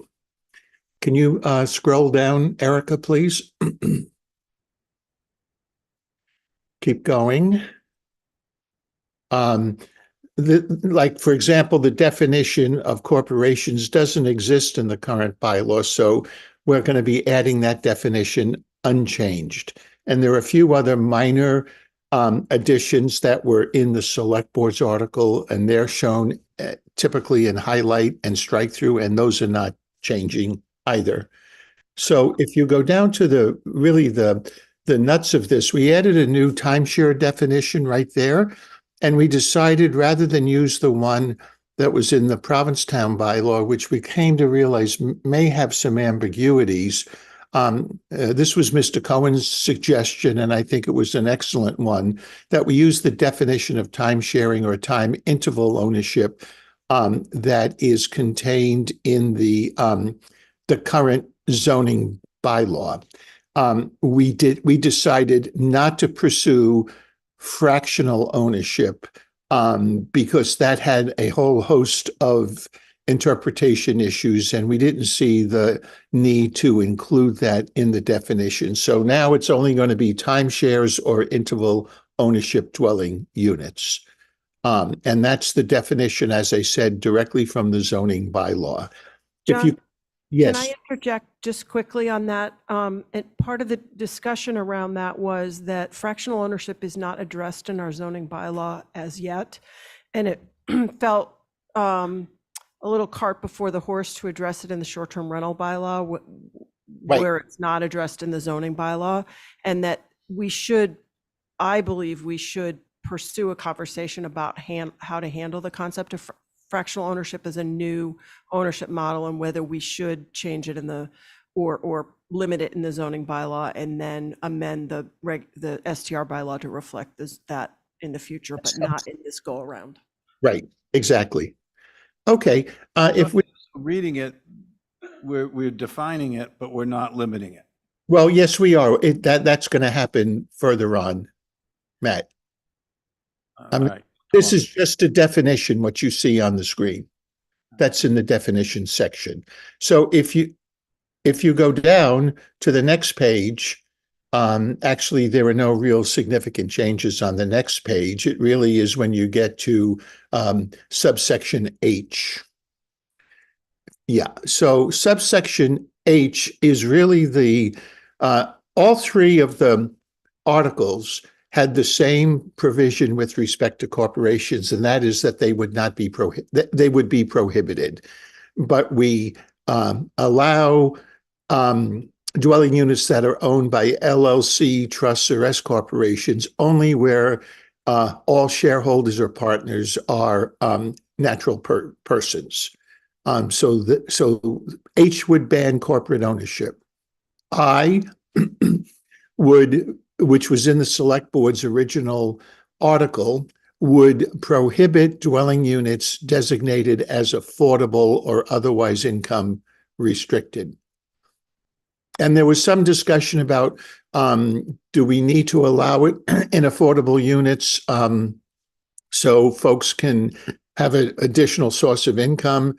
But our conclusion was, given the benefits, financial benefits that income restricted units have in terms of the AMI and the affordability, that they should remain occupied, by year-round residents and not allow for short-term rentals. And then JMAT is the prohibition against any timeshare or time interval ownership dwelling unit from engaging in short-term rentals. That's essentially what that section says. Right, but it goes to say, where is it? And this section shall not apply to non-commercial groups such as families, partnerships, associations, or trusts with divided interest or agreements in which the real estate is held. So that's kind of a natural person situation, correct? And Well, most of these are like 2 weeks, et cetera. And if they're under the 2 weeks, they're basically, we're not doing anything really, right? Well, I think the idea here was we didn't want to do anything that would prevent a family from using their unit on what is a time-sharing basis, but not in the corporate context, Matt. It would be, if a family owned a unit, then people could, if it's among family members, people could, rent those units out as short-term rentals, as long as it wasn't a business enterprise for time sharing or time interval ownership. So that's the intent there. There was a fair amount of discussion about just exactly what this would prevent, and it may turn out to be a very small corner of the market. But I think the idea was that this was a worthy proposal to bring forward to town meeting. Now, subsection K is, if you will, I'm sorry, I'm going to just say grandfathering because it's very descriptive and it's very easy to say. This is the grandfathering provision, and it's different than what was provided for in the original article that went before town meeting in November. But it essentially says that any person, legal entity, including a corporation, that paid the room's excise tax on a short-term rental dwelling unit in any calendar quarter prior to January 1st of 2024, and as long as the property was owned by the operator prior to May 7th of 2024, they're exempt from the requirements of H, I, and J. In other words, a corporation can operate a short-term rental if they meet those requirements. An affordable housing unit can rent short-term, and a timeshare, a time interval ownership dwelling could rent on a short-term rental basis.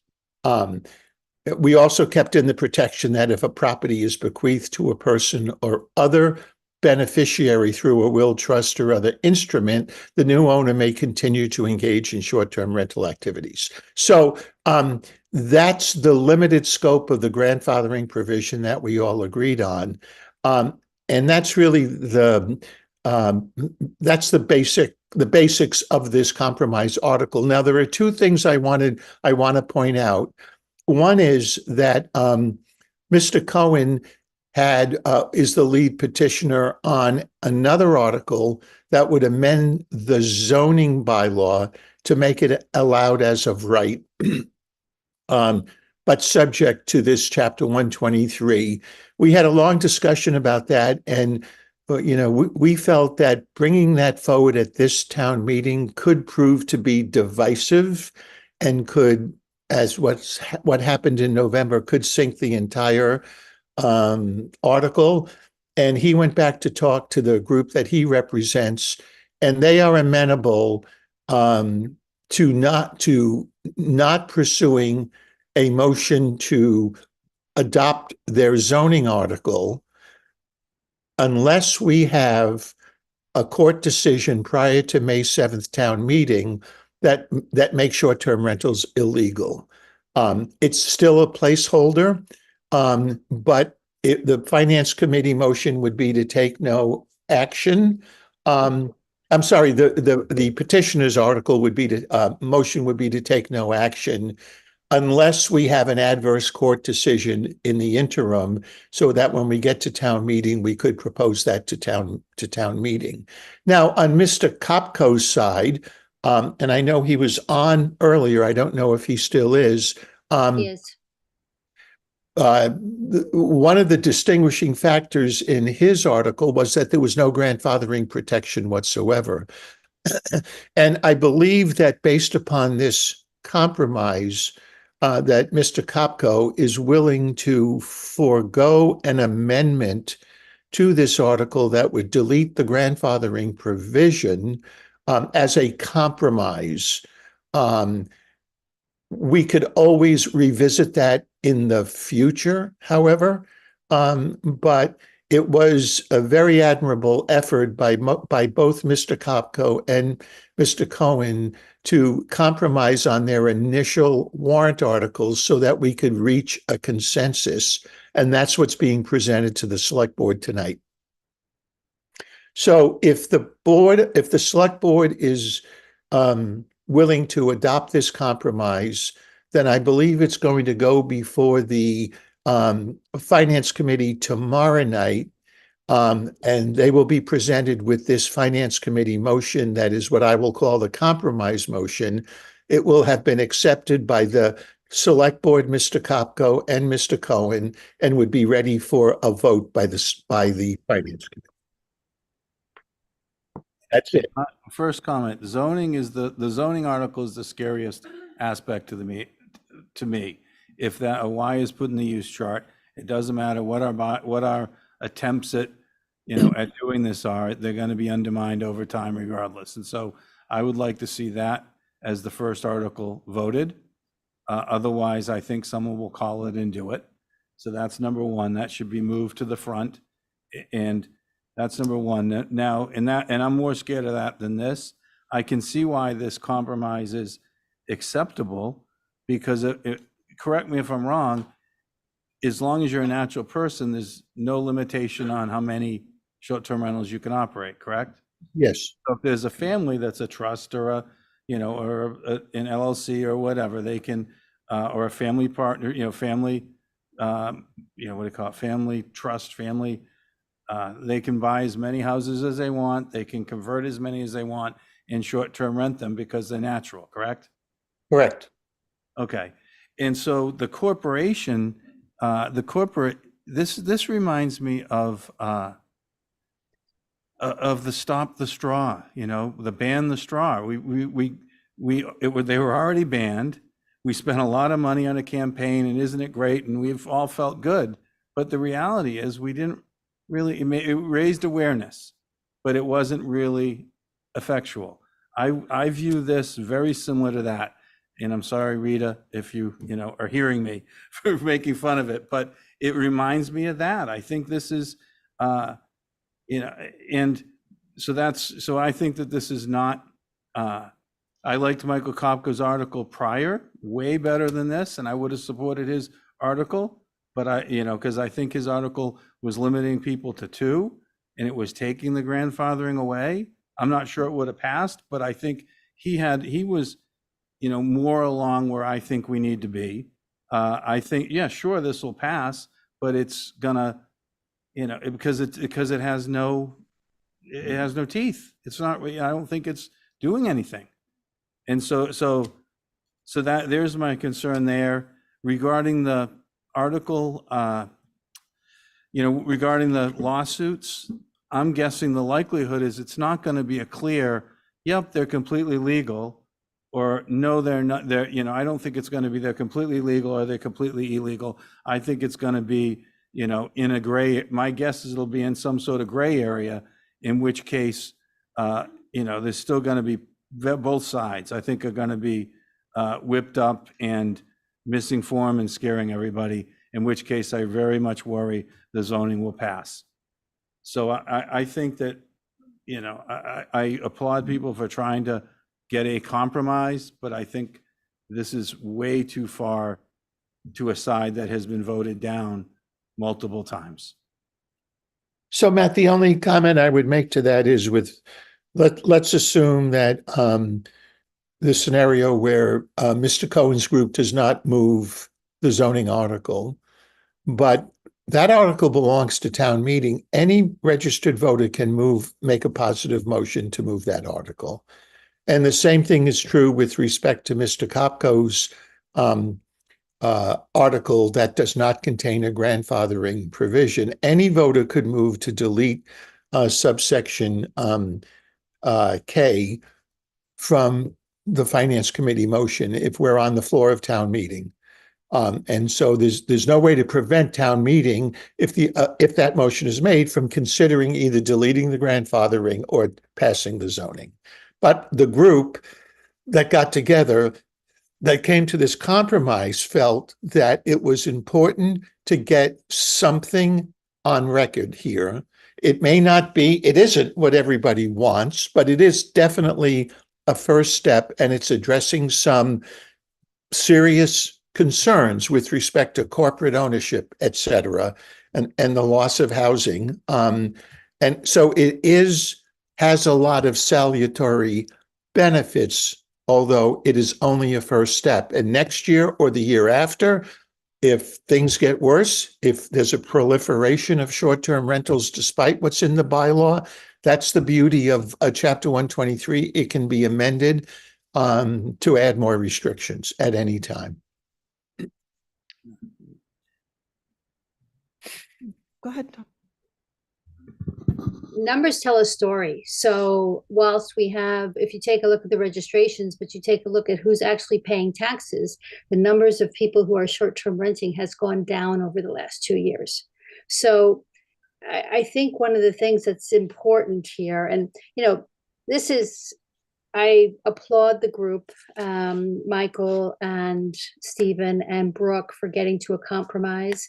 As I said, I was part of the discussion, but mostly because the Finance Committee will have to opine on this tomorrow and make a recommendation. And I believe that, I can't predict what the committee does ever. However, I do believe that they will support the compromise that's here. And secondly, I think it's as John has pointed out, it's a start. And it's a start that says that the community is serious about trying to do something about this. Is this perfect? No, nothing's perfect, but that's the beauty of compromise. No one's completely happy. So I think this is what would be disappointing is if we had a replay of the STM where there was people jumping in and saying, okay, well, I'm going to do this and I'm going to do that and I'm going to do this. And now it's so confusing to the voters that we just see the STM all over again. And that I don't think that conversation and that outcome helped our community. So I would like to see a constructive way forward personally. And let's see what the Finance Committee recommends tomorrow. I believe that they will recommend this. And secondly, let's see what the voters think, because that's ultimately who makes the decisions. So, but I do want to applaud Brooke and Michael and Stephen and John for a very constructive working session to find a compromise that could benefit the community. Thanks, Denise. Tom? John, may I ask you, is there any update with the Provincetown general bylaw on the fractional piece? That's still under review by the Attorney General's office, correct? Yes, Tom, it is, but we will definitely have an answer before May 7th. Got it. Okay, thank you. So I understand the other issues around fractional that were spoken about before. I think that makes sense. I think that is something that we should be working on. I think fractional is not great for, or not good for year-round housing. It's not conducive for it, especially if the market were to take a downturn. I think that's something we should strongly be looking at for the future if there's another iteration for this. I believe the corporate provision in this is good. I think it is baby steps. I do not think there is not a regulation of 2 licenses or some of the other provisions that were at ATM last time, or STM rather last time. But I do think that this is better than doing nothing, and it's also been vetted by town council and by Mr. Cohen, Mr. Kopko, and a select board representative coming to a compromise. I also want to thank Mr. Cohen and Mr. Kopko and the others for their work on this. So Tom, just a couple data points. So I asked Rob Rainey about fractional. So there's 39 timeshare people who own timeshares here on the island. It's a very, very small number. Secondly, I asked him, well, how many fractional ownerships are there? He said, well, Denise, I can't tell you that because 3 members of a family might own a house, and that's a fractional ownership. So the fractional that you're thinking of, and I always forget the name of the corporation that does it. It's something Picasa. Thank you. That I always forget that. I realize that's what you're talking. I'm expecting that's what you're talking about when you talk about fractional, but he said, and understand that today, until it's in the zoning bylaw, as Brooke pointed out, fractional could also be just members of a family owning a house, a portion of a house, so, or a share in a house. So that needs to get through zoning first, and then I think you'd be able to address the corporate fractional, or people who are not related at all but own own a portion of a house, which is, I think, some of the concerns lie. But on that point, if they're all natural persons, if I understand this correctly, if they're all natural persons, they, that own it in a corporate, in a limited liability or a partnership or trust umbrella, we're saying it's okay. For the moment, but there is, as yet, as the assessor has said, not a clear way to distinguish. I think we all understand what fractional ownership is. It's a corporation in California buying a property and then selling shares of it to individuals. But discerning that legally between that and an LLC from a 3rd generation family who own and have rules set up as to how they share the property, we need a clearer definition of what how the Picasso model differs from the ownership model that exists for families in the community. And so until we can figure that out, we felt it wasn't time to put it in. And then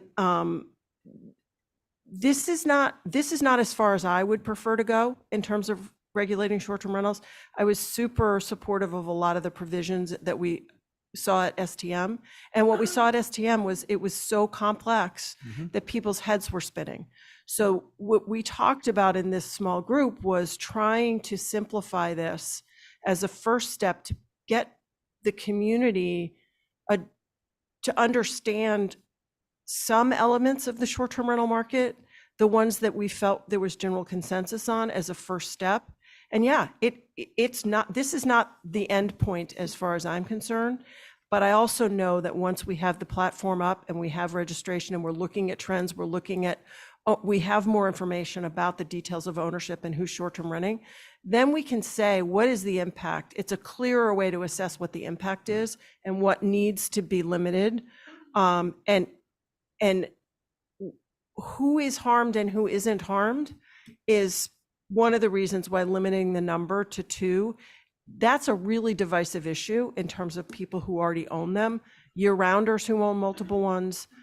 I just think it's a step into a complexity that the town meeting's not ready for yet. And that's evidenced in what happened at special. All right, go, and then I'll yeah. Yeah, Matt, just a quick comment. In the purpose intent section, the rational basis part, the number 4, allow the town to implement short-term rental registration process and collect sufficient data to accurately assess the practice of short-term rentals. I'm guessing that's why your group agreed to put, I think that was in Mr. Cohen's article. This was his part, and then this went in there. And this, John, correct me if I say anything wrong here. This provides the kind of rational basis for, but also a placeholder in some ways for future town meetings to amend this bylaw if wanted. That's correct. Right. Yeah. Again, if everyone that's existing now is going to be pre-existing, grandfathered, I know I'm not supposed to say that.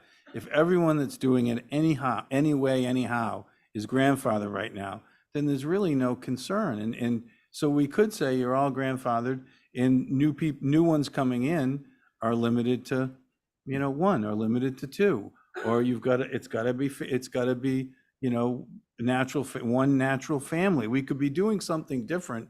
And I think that we're losing an opportunity. If we open it up to everybody, or if something happens with this case and everyone is all riled up and votes a Y in, we are sunk as an island. We are absolutely sunk. And I'm worried that we're bringing such a lenient proposal, there's going to be no amendments. Well, what is an amendment going to be that's less lenient than this?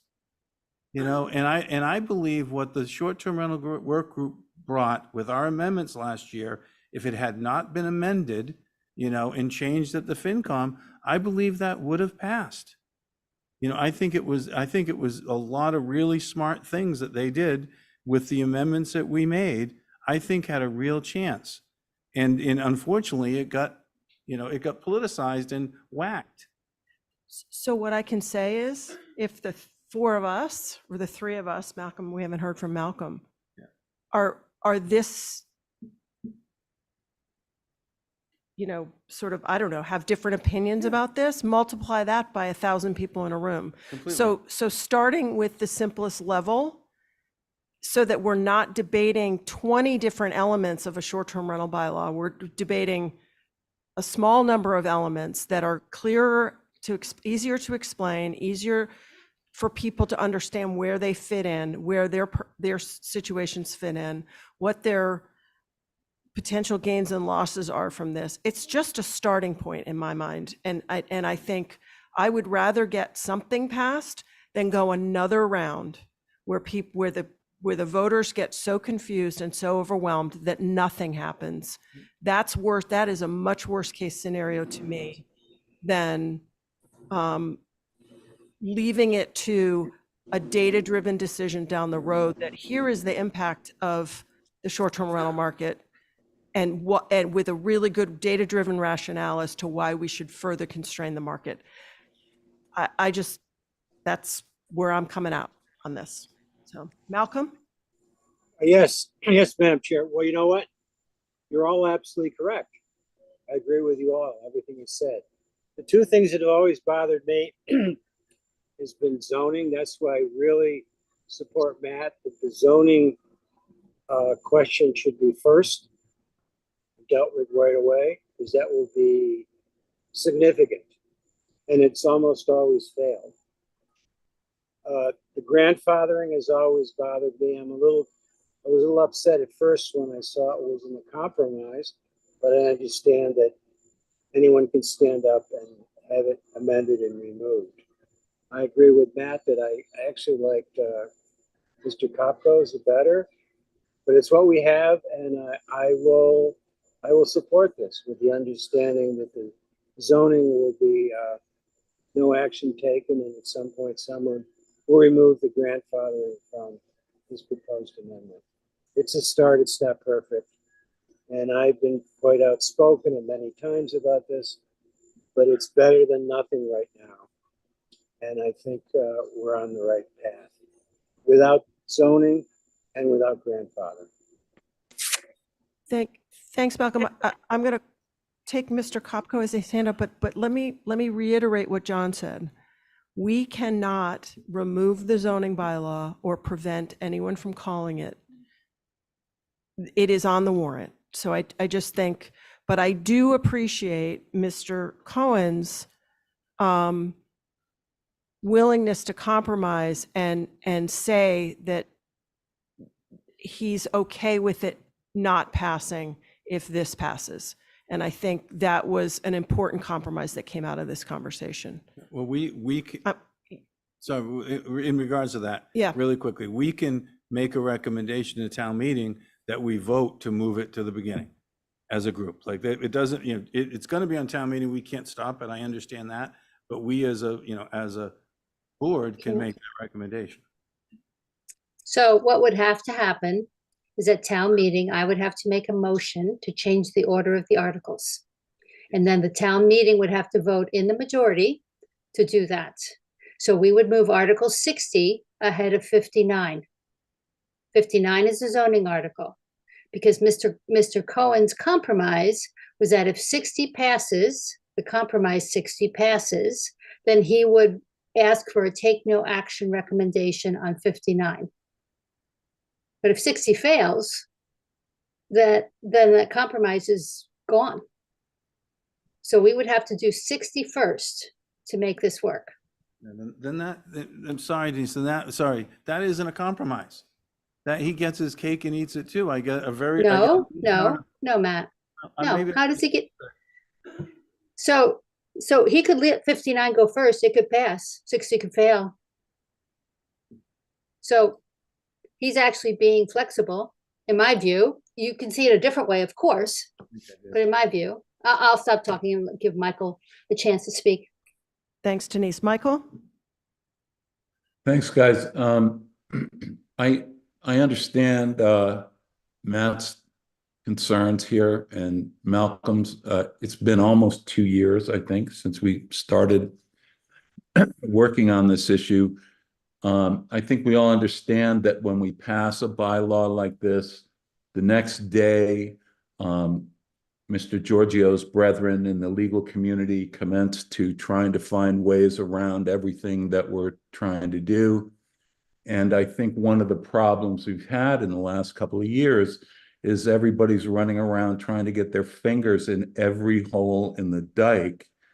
And that's why we're where we are now. And I feel really strongly that we have to get an article that has some effect passed at this meeting for a lot of reasons, in light of the pending litigation that we're looking at, so that the town is seen to be managing the short-term rental situation. My understanding is that Mr. Cohen is willing to, provided 60 passes, like Denise said, is willing to ask the meeting to take no action on the zoning article. Frankly, I think the zoning article would have a tough time passing anyway, but I think it's very likely not to pass if Mr. Cohen gets up and asks the meeting to take no action. So this is a platform. Brooke described it, I think, beautifully. About it's an expression of what the community wants.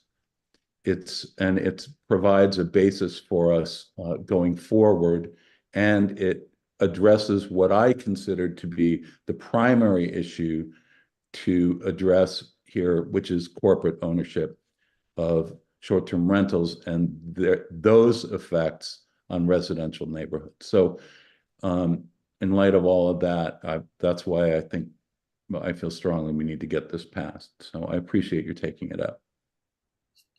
So I had one other thought that came up during the meeting, which was that the enforcement mechanisms under the short-term rental bylaw as it exists allows the revocation of a permit for noncompliance, even if a corporation. So when we talk about the impact on neighborhoods and maybe, bad actors or poorly managed corporate ones that are getting the protection under this, if they're not compliant with the other pieces of the existing bylaw that exists today before we change anything, there is the potential for revocation of their certificate to rent. So there is already an enforcement mechanism for the ones that are negatively impacting a neighborhood in the way that's already built out in the bylaw. Does that make sense? So that was a sort of I think a persuasive argument in terms of being really able to address the ones that are trouble. Brooke, They are. in addition to revocation, you have a $5,000 civil penalty in the bylaw as it exists today. And that's a much more significant financial penalty than a $300 fine. So, okay. Anything else, Matt? We know what the vote's going to be, so let's just take it and be done. I'm not changing my view on it, and and Malcolm's on board, so you should vote. Okay, so I guess the motion, John, would be for the select board to support the compromise The FinCom motion? draft Finance Committee motion on page 151 of the packet. Okay, do I have that motion? I'll make that motion. Do I have a second? Second. Okay, by roll call, Matt Fee, No. Malcolm McNabb, Aye. Tom Aye. Dixon, aye, and I vote aye, so that passes 3-1. So on to FinCom tomorrow. Okay, are there any committee reports?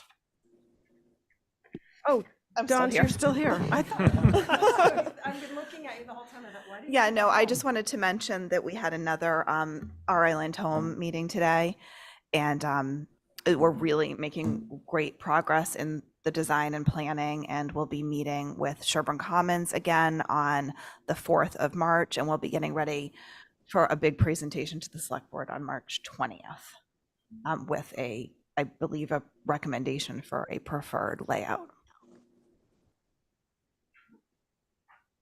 Anyone else? Is there Motion to adjourn. Yes, please. All those in favor by roll call?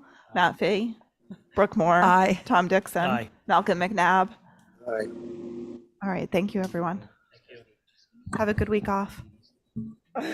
Yeah, oh, yeah, we should have talked about.